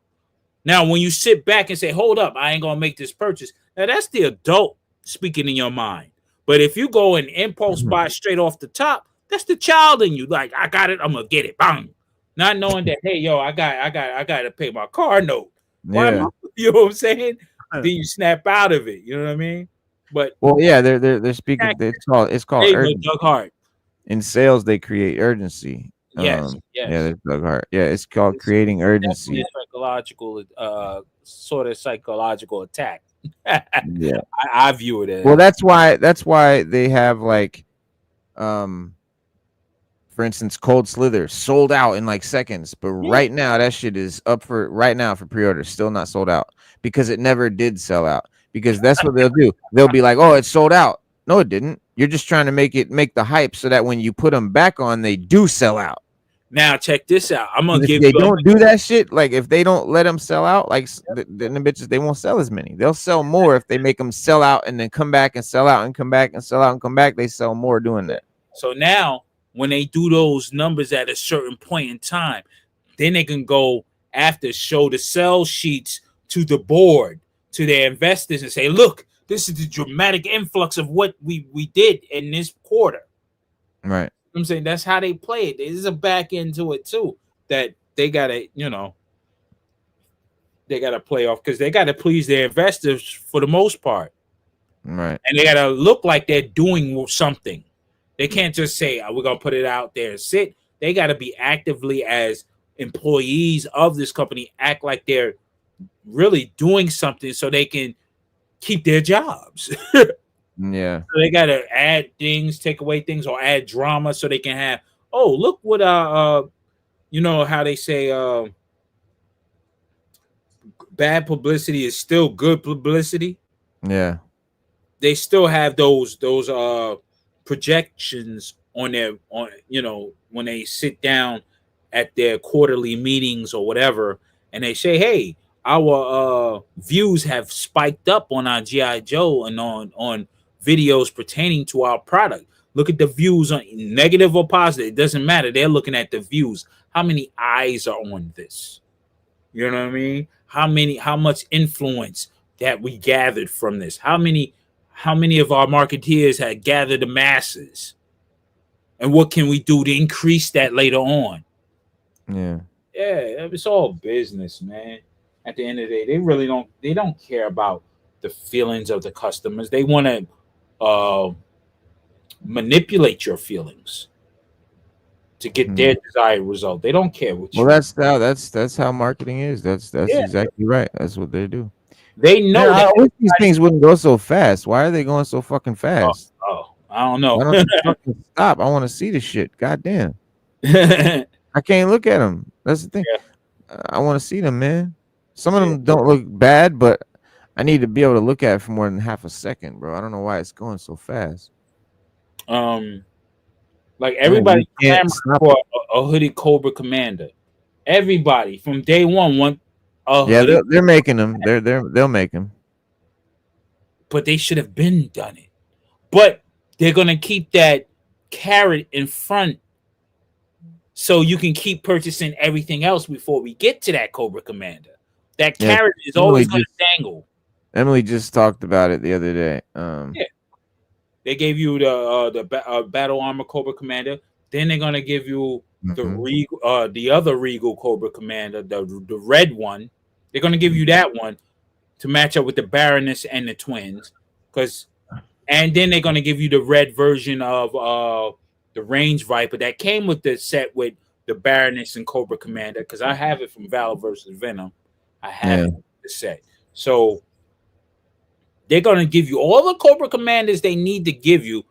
And then the last one that they dangled on the carrot will be the hooded one. Yeah. You know what I'm saying? Yeah. So that's how they playing that game. The more you ask about it, the more they push it. And like that's dope too, because like that's how it was back in the day when the Hooded Cobra Commander came out. You had to order it. Yeah. Like and so every kid didn't have it. And that was cool. Like it was hard to get, and it was like mysterious and like legendary, and like it was definitely a carrot that they dangled even back then. Yeah, I only had one. Yeah, I remember going to the mailbox every day. I ordered it.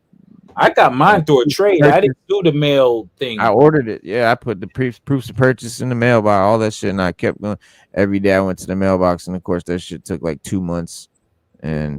But yeah, I didn't do that. I did that with a trade. I think I traded a Dusty or Flint for Hooded Cobra Commander.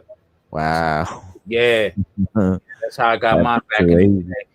Yeah, that's a come up right there. Oh yeah, that was an ill trade.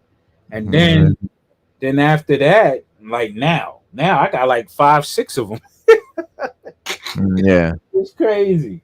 So it's like, wow. Oh, this is the little movie about it. Here, check this out. Yeah, I have this. And I'm a painter, artist, illustrator.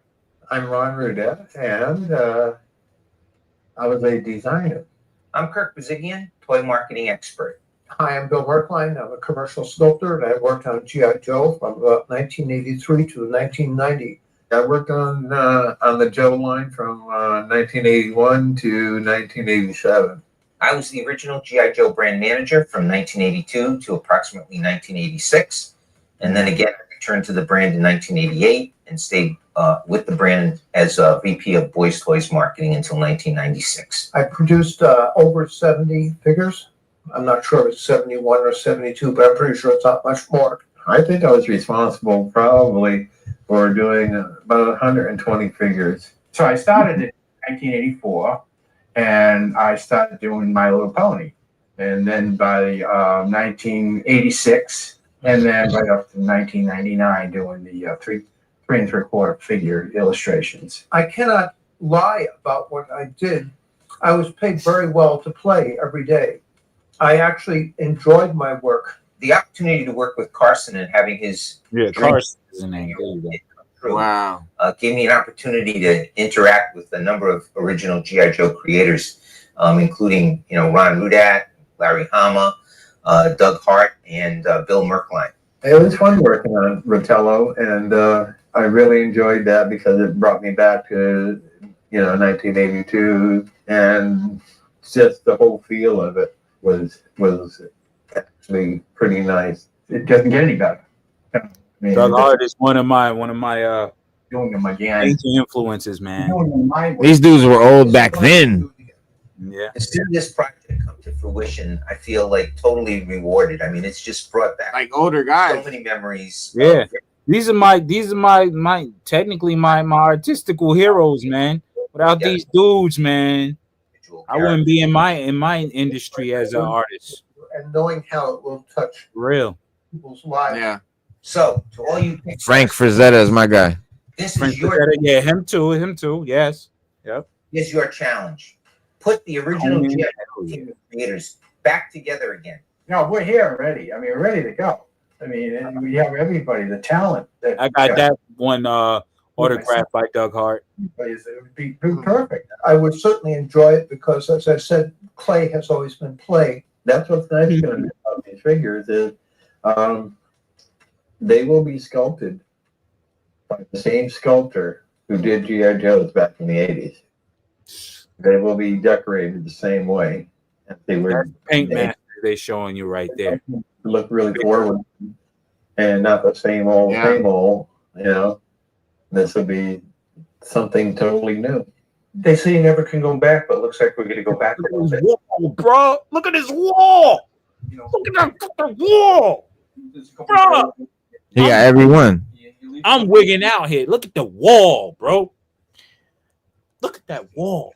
God damn. Are these just art or those are the figures? Those are the figures. Oh wow, yeah.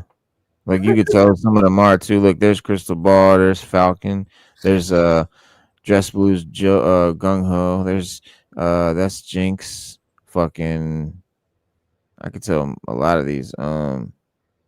Yo. Yeah, bro. That's crazy. And these are all mint condition and shit, Exactly. And he got the comic books in the background. Come right. on now. And a bunch of other shit too. Yeah. Hell yeah. Go, but you're not. You never do. But fortunately, it looks like I might get to go back to it and do a few things. So I don't know what more you can ask for. I mean, these new figures that will be coming out, like Rotello, will be done exactly the way they were done back in the 80s, and that's something to look forward to. So what are you waiting for? Click that Kickstarter pledge button. That's an order. They couldn't get Sarge to do it. They wanted Sarge to do it, but he has obligations to Hasbro. Oh wow. And WWE as well. So. It's like I love the idea and the concept, and like just as like a nostalgia, or just as like a cool, like a I don't know, just as something, I don't know. For us O-ring guys, it's definitely refreshing. Yeah, something new, right? Yeah, we can add like there's other O-ring companies out there that's doing independent O-ring figures. Right. But these are the classic dudes. Yeah. And it'll match up with the G.I. Joes more so. Right. So that's why I'm rocking with these guys more so. I can't wait to get my stuff. And hell, it's gonna be on point as an addition. Yeah, this is yeah. I would definitely have to get one of these. I would have to spend that $450. Yeah. Especially him. He definitely looks like he down with Cobra Commander and on the low. You know what I'm saying? Come on. These characters, they're just dope. Yeah, man. Come on, man.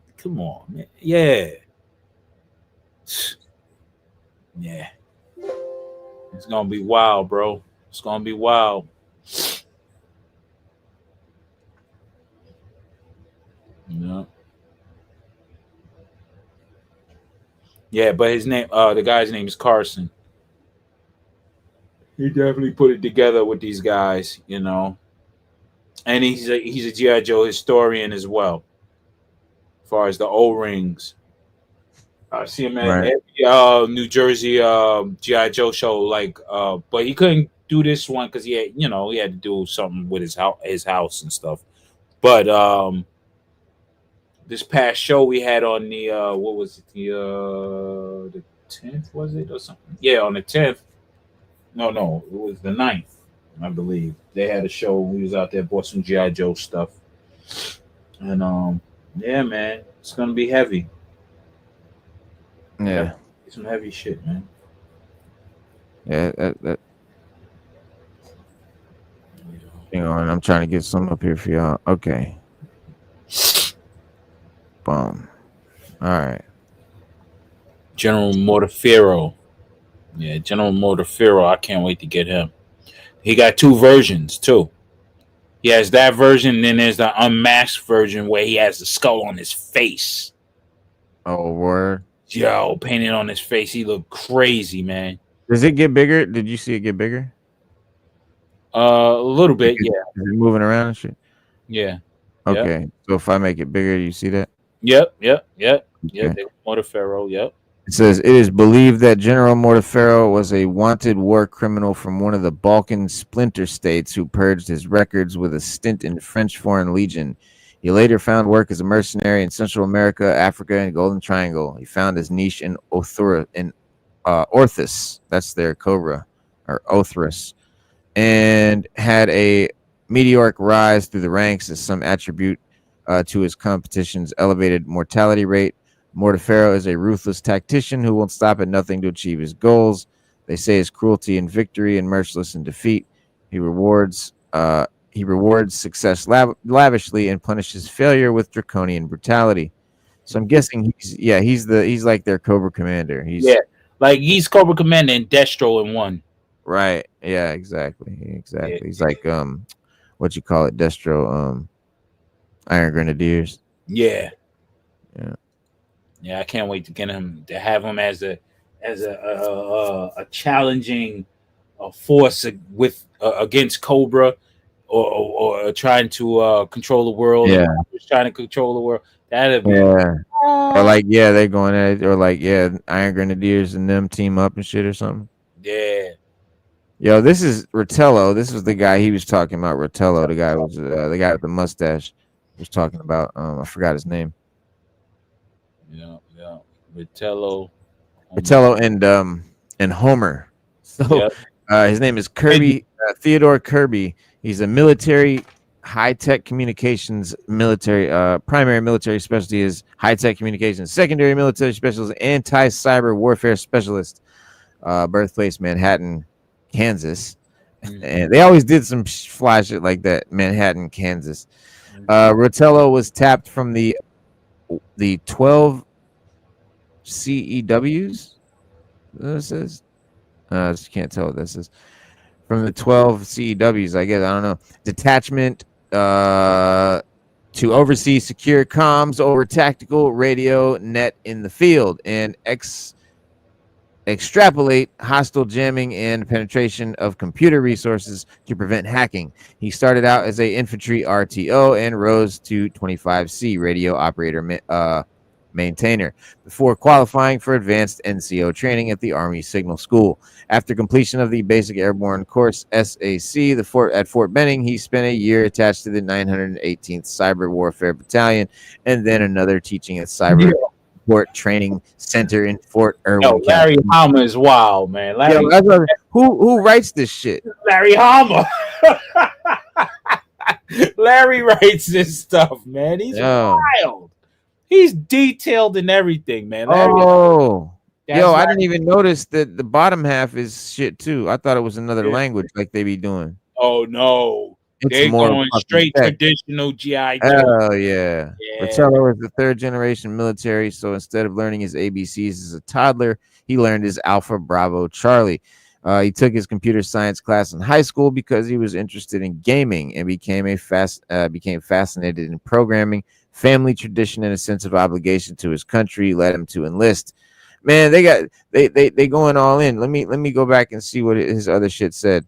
General Mortefeuille doesn't lead. He incites, goads, and harasses. His subordinates are in a constant state of panic, a situation he fosters because he believes it keeps them on their toes. He has a voice that once described as sounding like a razor blade in a blender, and only has one volume setting, loud and angry. He is not interested in winning for the joy of victory. He's more interested in creating as much pain and misery as he can while he's at it. He's feared, not loved. His troops follow him because he promises pillaging, looting, and barbaric excesses. Yeah, that's Larry Hama is hardcore, man. Word. Yo, every time I see him and speak to him, I'm like, yo, this dude, he has wild stories, but yo, his creativity is unbound, man. Yo, this guy's like Refrigerator Perry, where he's built.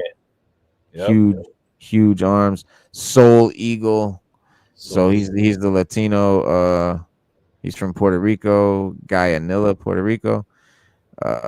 He's a Puerto Rican U.S. Army nurse who met his father, a Mexican luchador wrestler, when he was stationed at Fort Bliss, Texas. So competed in Greco-Roman wrestling throughout high school and college. Yeah, so he's dope. What else? Larry Hama is wild. You know where the G.I. Joe base is at in G.I. Joe? People don't know. Nah. The pit is in Staten Island, New York. Oh shit. It's crazy because we do have an army base, an old army base on Staten Island. Yeah, makes sense. It's crazy. Yo, this is weird. They be doing. Look at this little raccoon. Yeah, they be doing weird animals. I don't know. The raccoon is crazy. Hell yeah. He's dope. His name is Bear Claw. This guy, he got the axe, the pistol, and the hunting rifle. He looks cool as hell too. Yeah, I wish that he looked more like the painting though. I'm not a fan of the bright yellow green. I wish it was more like the painting where it's more like brown. Yeah, like tan brown. Yeah, they might do it over. They might do it over. Remember those? I don't think those are the actual pictures. I think they're rendered. Yeah, they're renders. So they might. The way I seen the Paint Master, they wasn't that bright. Yeah. Bengal. She's like Tiger Force already. She's from India, I bet. Yeah, I think so. Oh, you can tell. Yeah, she's definitely from India. Her name is Bengal. So there you go. She's actually. We presume too much. She's from New York, New York. She's from New York City. What's her early life down at the bottom? She has the red dot on her forehead, so she's definitely in Indian descent. Yes. It says Bengal's parents immigrated from India and settled in Floral Park in a suburban section of Queens, New York. Shout out to Queens.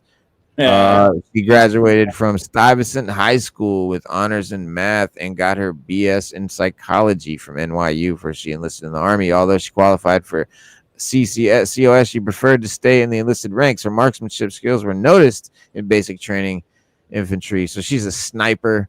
And she's got a cool sniper rifle. And I guess this is a sash that she kind of wears across her chest. Yeah. Which I guess is probably a traditional Indian sash. Or around her waist. I mean, they show it on her in the art. It's going around her. Oh, the whole body. Okay. Yeah, see right there. It goes around. Yeah, I see it. Okay. Then we got Salty Dog. He got a rent. I got M16. You got him? Yeah, I got him. The art. The art. From Doug Hart. Autograph. I was like, I like this guy, Salty Dog. Are you back in the figures? Oh yes, sir. I'm already on it. I can't wait. I don't like crowd funds, but this made sense to me and just like it makes sense for y'all to do. Hell yeah. The HasLab, but I'm really supporting that these guys, because these are the guys who did the original O-ring. So I would love to do this. Yeah, I'm putting my money with those guys, not a corporation. You know what I'm saying? Yeah, right. No, I feel you. I feel you. These are dope. This is Damselfly. She's an enemy aerial assault trooper. I mean, Yeah, I guess they got to, right. Yeah, man. Those She's figures like, is crazy. yeah, bro. She's gonna be dope. She got like a jetpack. Hmm. These missiles look cool. I wonder if they'll be two-tone like that. Yeah, they putting more detail in the weaponry because they didn't want it. Because they upscaling this stuff. Because they know back in the day, people had crazy colored guns, but they didn't have Yeah, paint apps on the weapons, so they're yeah. adding more paint apps and stuff. So And you see how they have the rockets on her yeah, gun? the The titular, exact same rockets are on her legs. yeah, That's type of shit that they should have done more of back in the day. yeah. But yeah, that's dope. Oh, Then you got you already know what he looked like. yeah, yeah, that's my guy right there. I mean, Storm that's like Storm Shadow Storm version 2. Yep. Yeah, it's like the even the same pose and everything. Yeah, and the checks on the But suit the and everything. checks, yeah, that's the big thing, right? And the hood. So yeah. And he got shrinkings on near his knees. That's Yeah, yeah. crazy. I don't know if I'm a fan of the skinny leg, but we'll see how it looks. Well, he's Might he's look supposed cool. to be an amputee or something like that. Yeah, he's like a cyborg. Yeah, Yeah, yeah. silent ninja. This His name, blade thing looks really cool. It goes on his arm. yeah, his name is Shh. Yeah, yeah. Yo, Yeah, that's they crazy. wild. They wild out with that. Hell yeah. Got the bow and arrow with the grappling hook. He's definitely the Storm Shadow for sure, no question. I just hope, and I'm gonna see what I can talk to Kana about. If the cape can be soft goods, man, because that would have been much better as soft goods. But Yeah, no, yeah. Well, you see this logo here, the skull with the two dogs. yeah, That's the bad guys, and then the good guys have this sort of eagle with the globe there. yep. And so these are all good guys so far. Good guy, this guy, and just like version 2 Storm Shadow, he's a good guy. Yeah. Or So- it can be a bad guy. He don't know which way he. Well, no, he is a good guy. No, he's a good guy. Yeah, he's a good guy. He's definitely just like Storm Shadow version 2. Storm Shadow version 2 was a good guy. He became good. That's why he was version 2. He looks like Storm Shadow and Snake Eyes together. Yeah. Exactly. He's like a combo of the two. Yeah. Did someone say that in the chat? ECG says dope. Oh, hang on. Let me see, because I can't even see the chat from there. Oh no, that's old. EGC said that a while ago. Yeah. 950. Yeah. Yeah. These joints are dope though. All right, let's go. All right. You see this next one? Yeah, her name is Runback and Pack Dog. Pack Dog. Pac Dog. Yo. Is that like Snoop Dogg and Tupac together? Runback. His name Pack. Yeah, probably. Yeah. Let's see. That's a robotic dog. That's tough.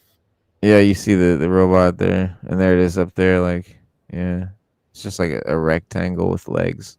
Yeah. Real easy to make. Yeah. More digital.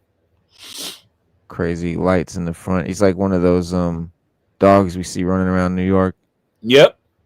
Yeah. Runback was a robotic engineer designer. She was assigned to develop semi-autonomous robot design for military applications. So yeah, that's pretty cool. So what we're looking at, y'all, these are new GI Joe characters, you could say, that are created by the people that created the GI Joe characters that we know and love.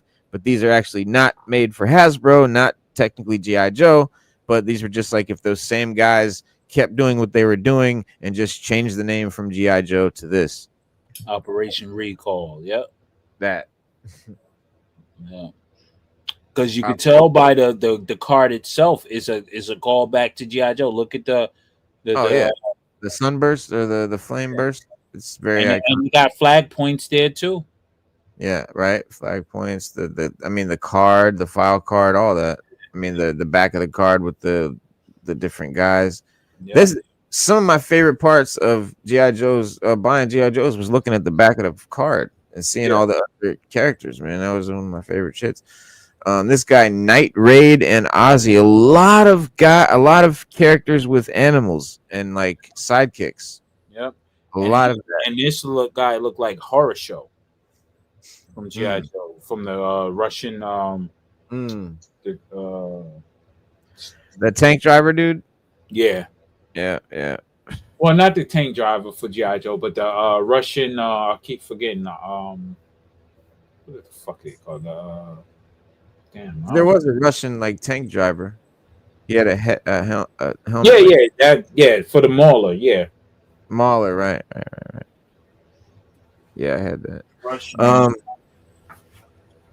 don't remember. Was the Mauler remote control, or just was you? It was motorized. It wasn't remote control. It was just motorized. Right. It had a switch like forward and back, right? Yeah. Yeah. Yeah.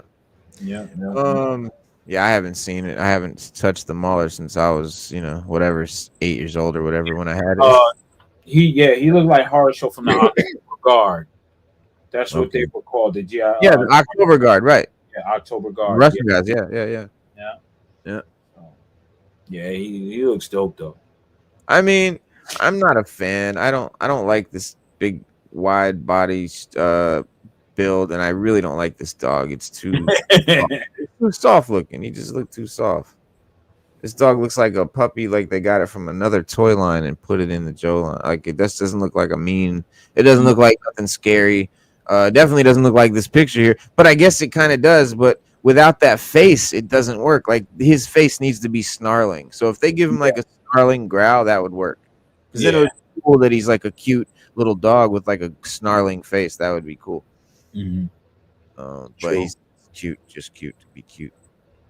Too cute. Cadaver.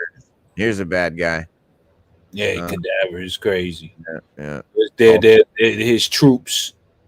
Yeah. He called them Cadavers. God damn. Oh, these are troops? Oh, okay. Yeah, the troops, yeah. They call them the Cadavers. Okay. They're like dead dudes. Yeah, they probably are. It says if the Cadavers don't own the night, they have a unremarkable long-term lease with an option to buy. Ortha's sleeper cell assassins can be activated and deployed to strike their targets at a moment's notice. They fade back into the darkness just as quickly. Their split skull masks is designed to instill fear and dread in the unlikely event that they are detected carrying out their mission. Once they have been given a target, they remain completely silent, communicating with hand signals, coded vibrations transmitted through cochlear implants or LED HUD displays inside their helmets. Cadavers are pretty much high-tech ninjas who, with no boundaries or cohesive code of honor. Their primary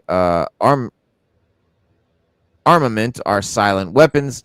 Slung behind their shoulders are a pair of Chuck what does it say? Chuckuds. I don't know. They made up a name. Mm-hmm. Chuckuds. I don't know. A Spetsnaz Kislar machete rests on their hip. Spetsnaz is like Russian special forces. Mm-hmm.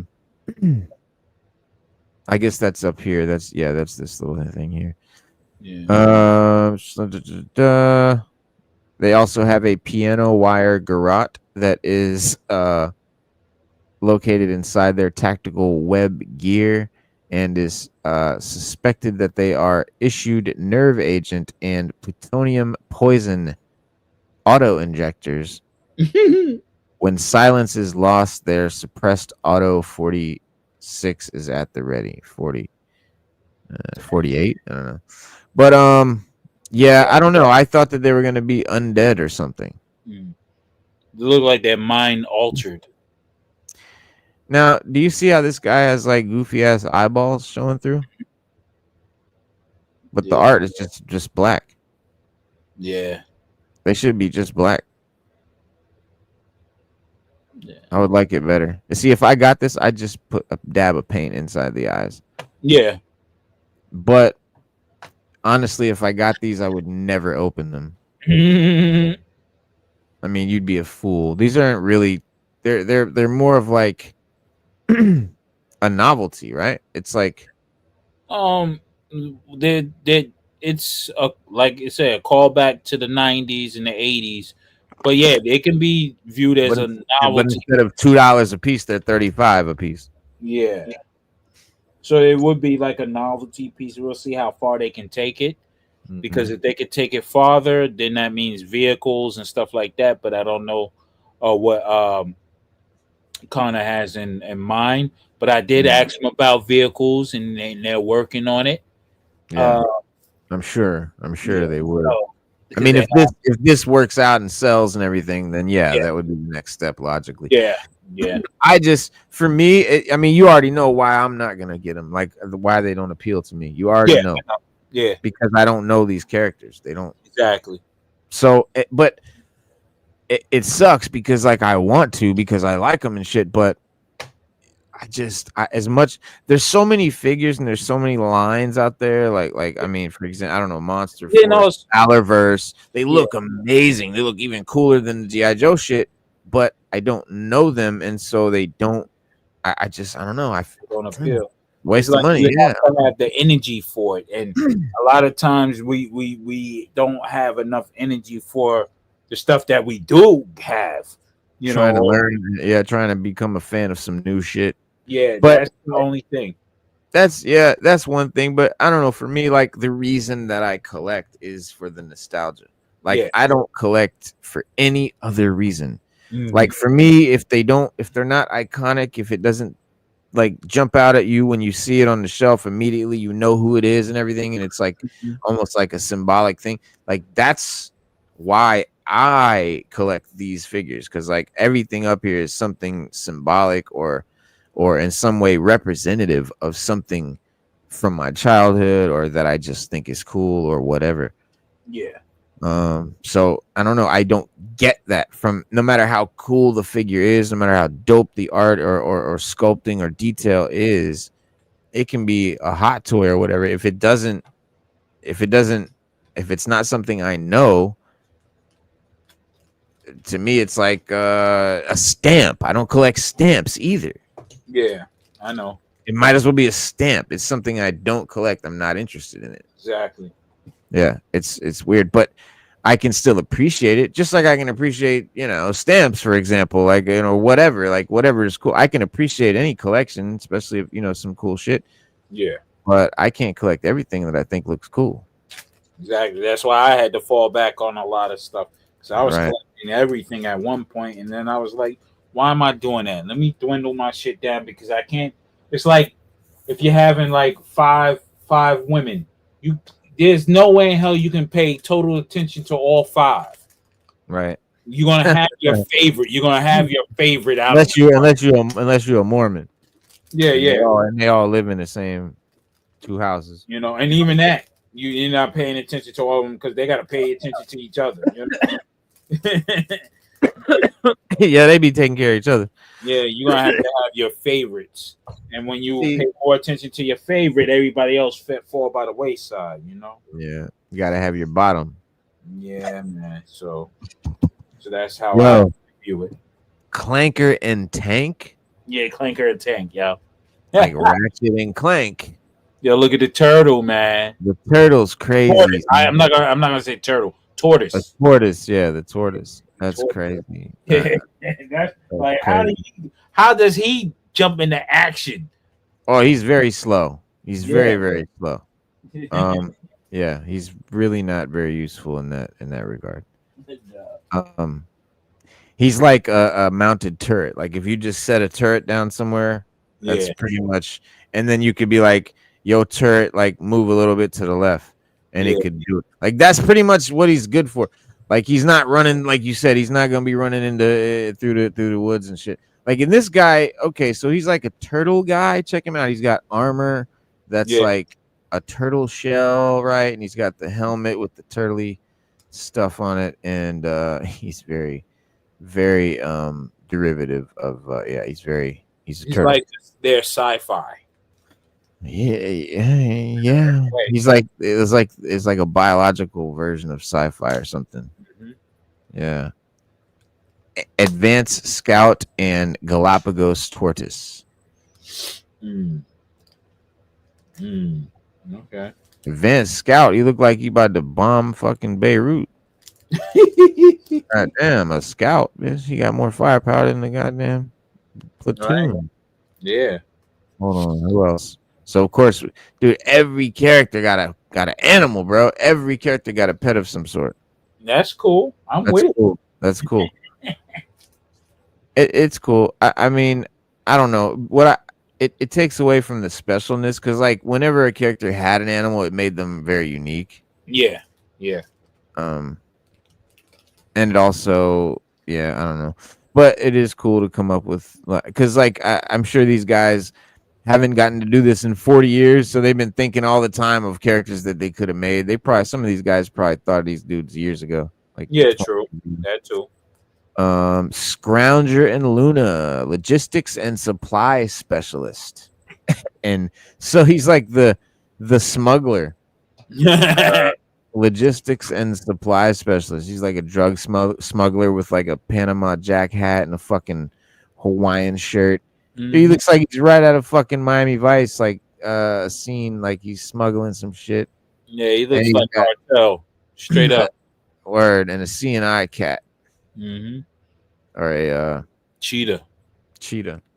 Yeah, and they all got swivel wrist action. Yep. Swivel wrist battle grip. Yeah. Fuck. That old G.I. Joe grip, but with the swivel. This fool's got a pipe in his mouth. Oh shit.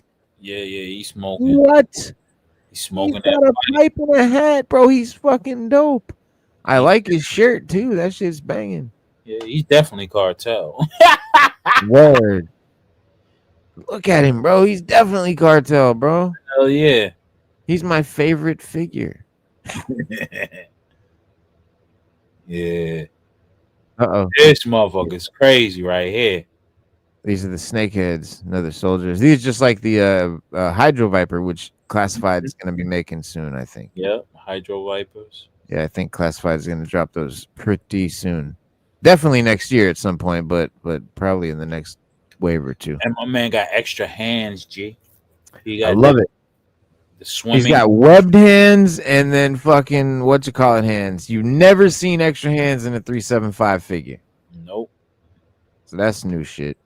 That could have always been a thing. Mm-hmm. But the technology, I guess, back then didn't match up or what happened. I mean, but why not? Why couldn't they have made a swivel wrist? Like, yeah, I mean, you're just carving a hole in it and making a peg and putting it on it. Yeah, they probably didn't think that far. Maybe that cost a little bit cost more. Yeah, it cost. I mean, it definitely costs more. Definitely costs more. Definitely. But this dude, he's looking kind of, he's kind of cool looking. I love the webbed hands.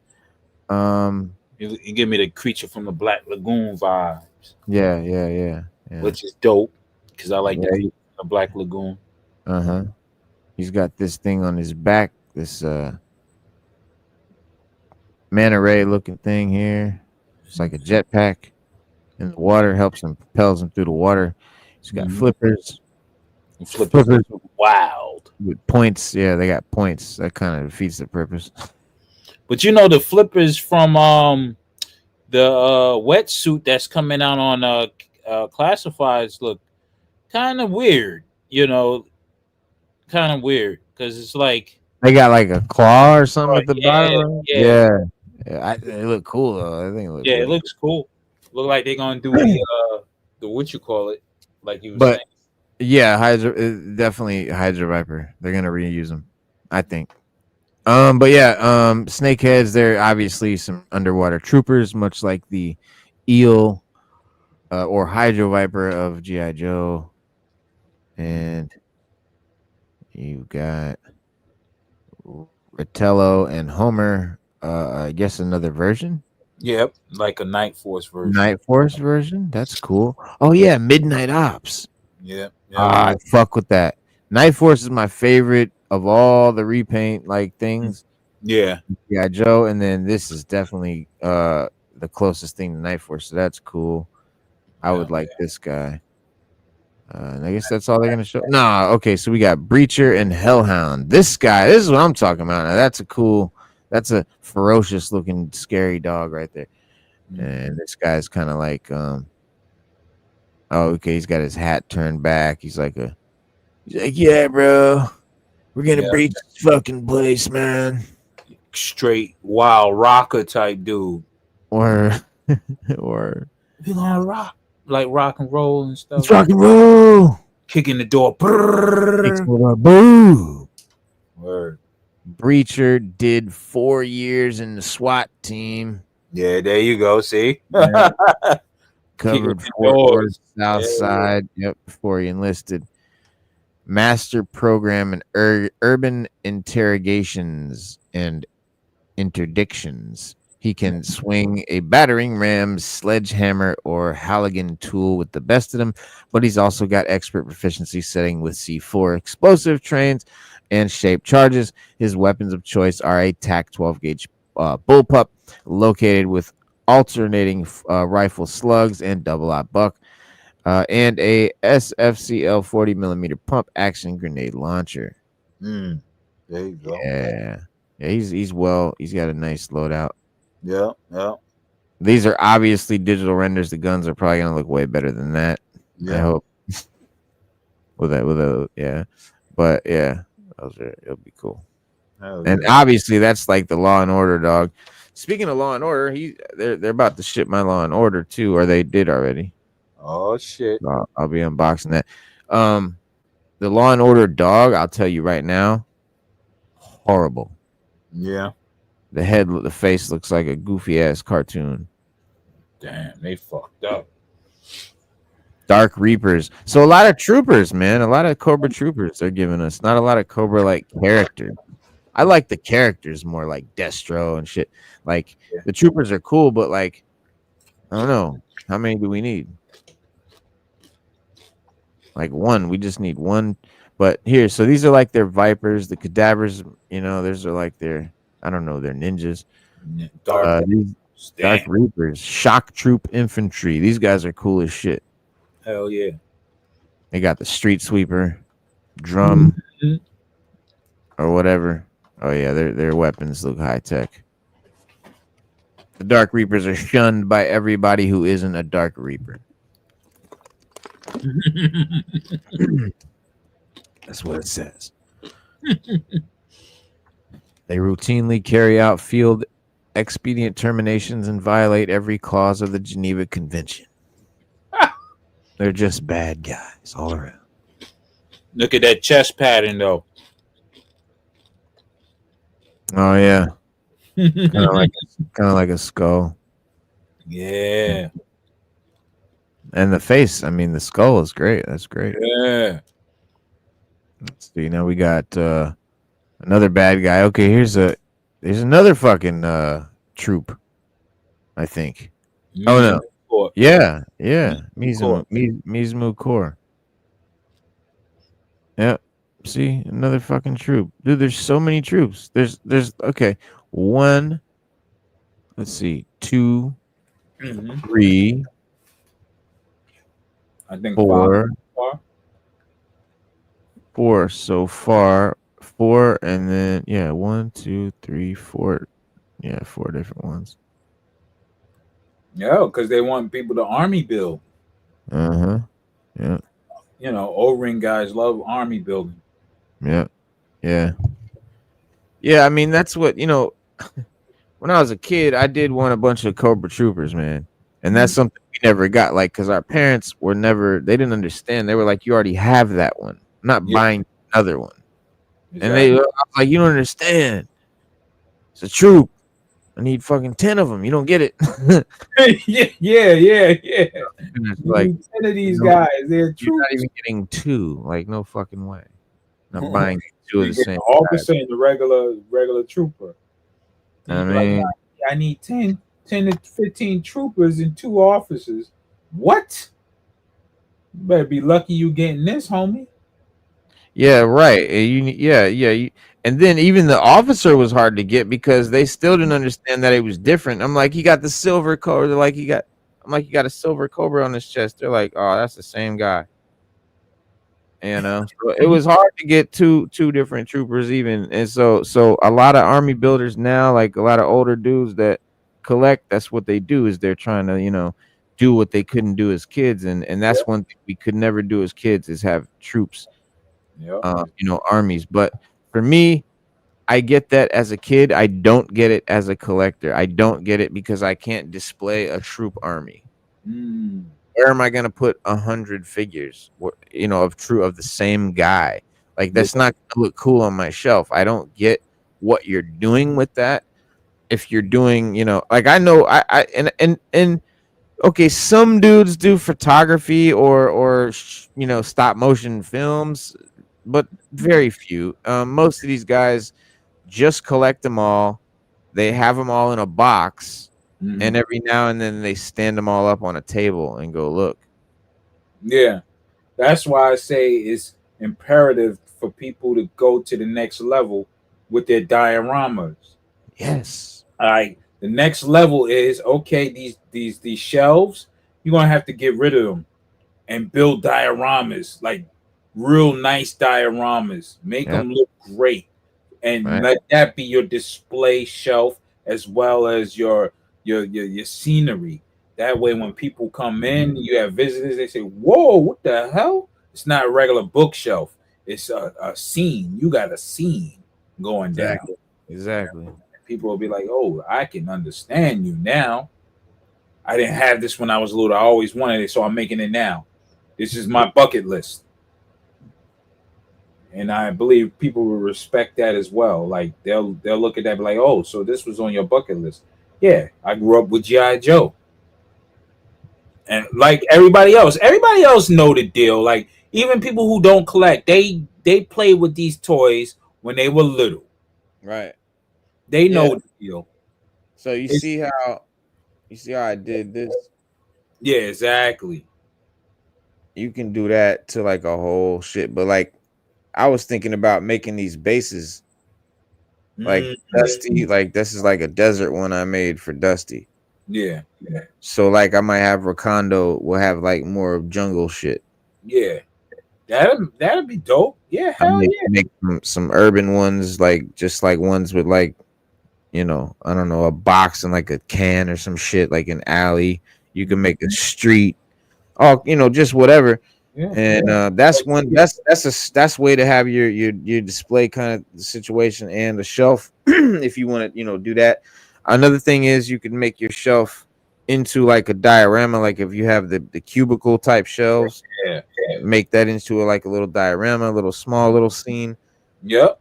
Or you get a giant fucking piece of particle board, a giant like 6 foot 2 by what do you call it, piece of wood, Mm-hmm.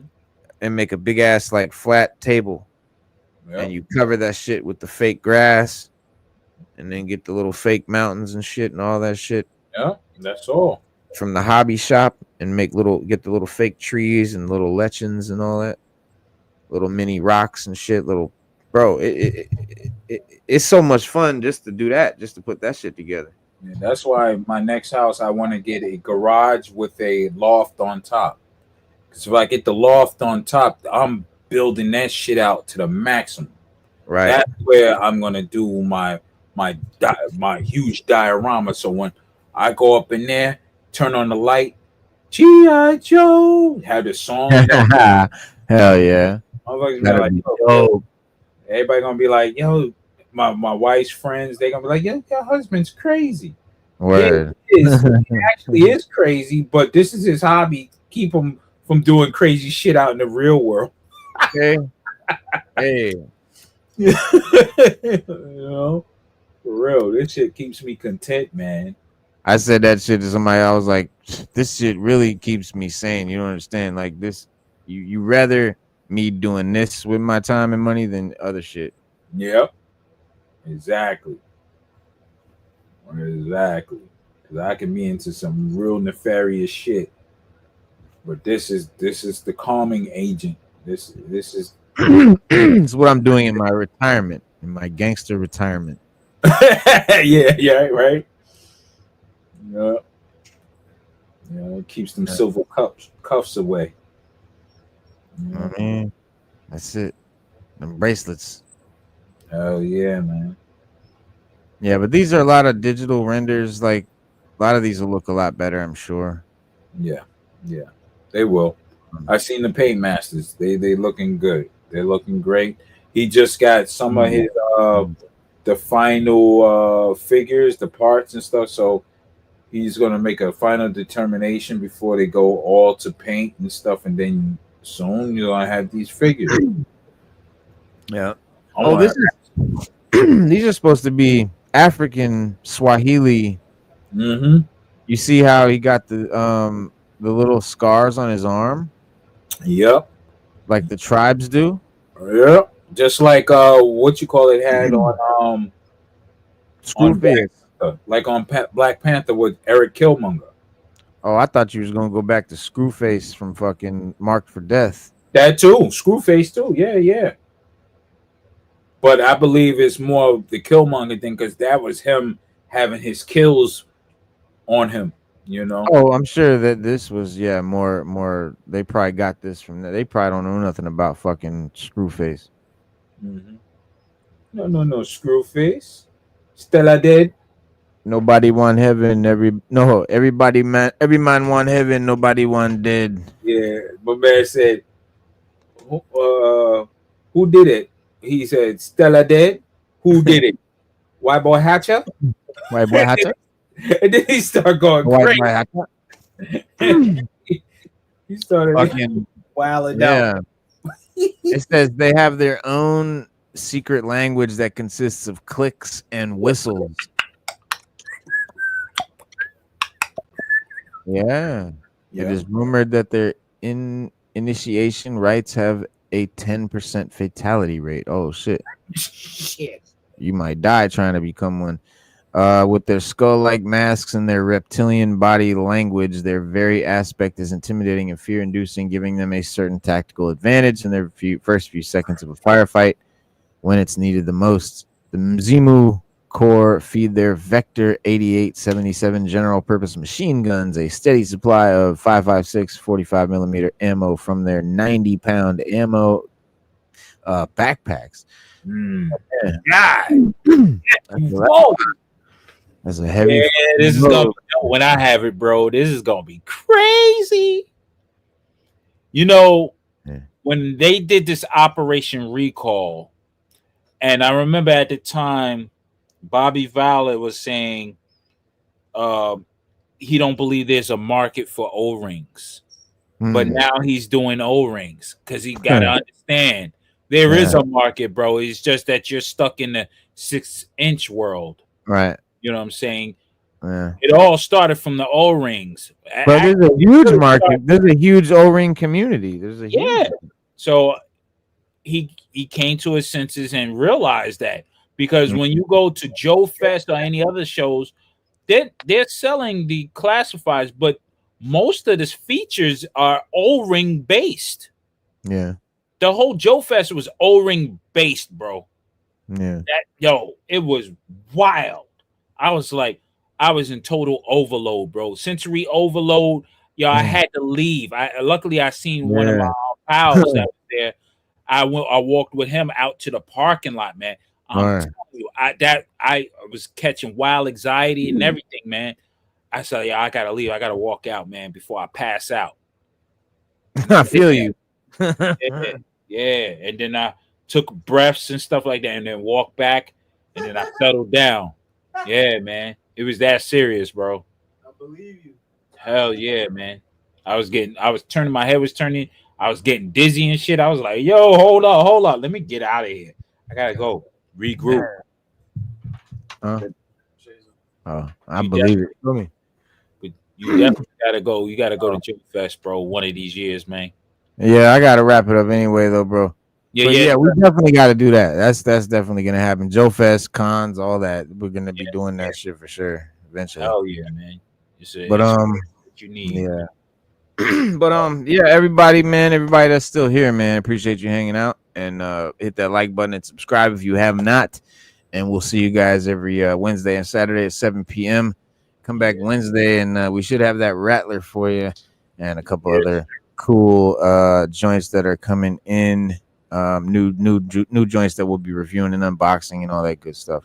Nice. But yeah, man, appreciate you, Raw Talk. No, I appreciate you too.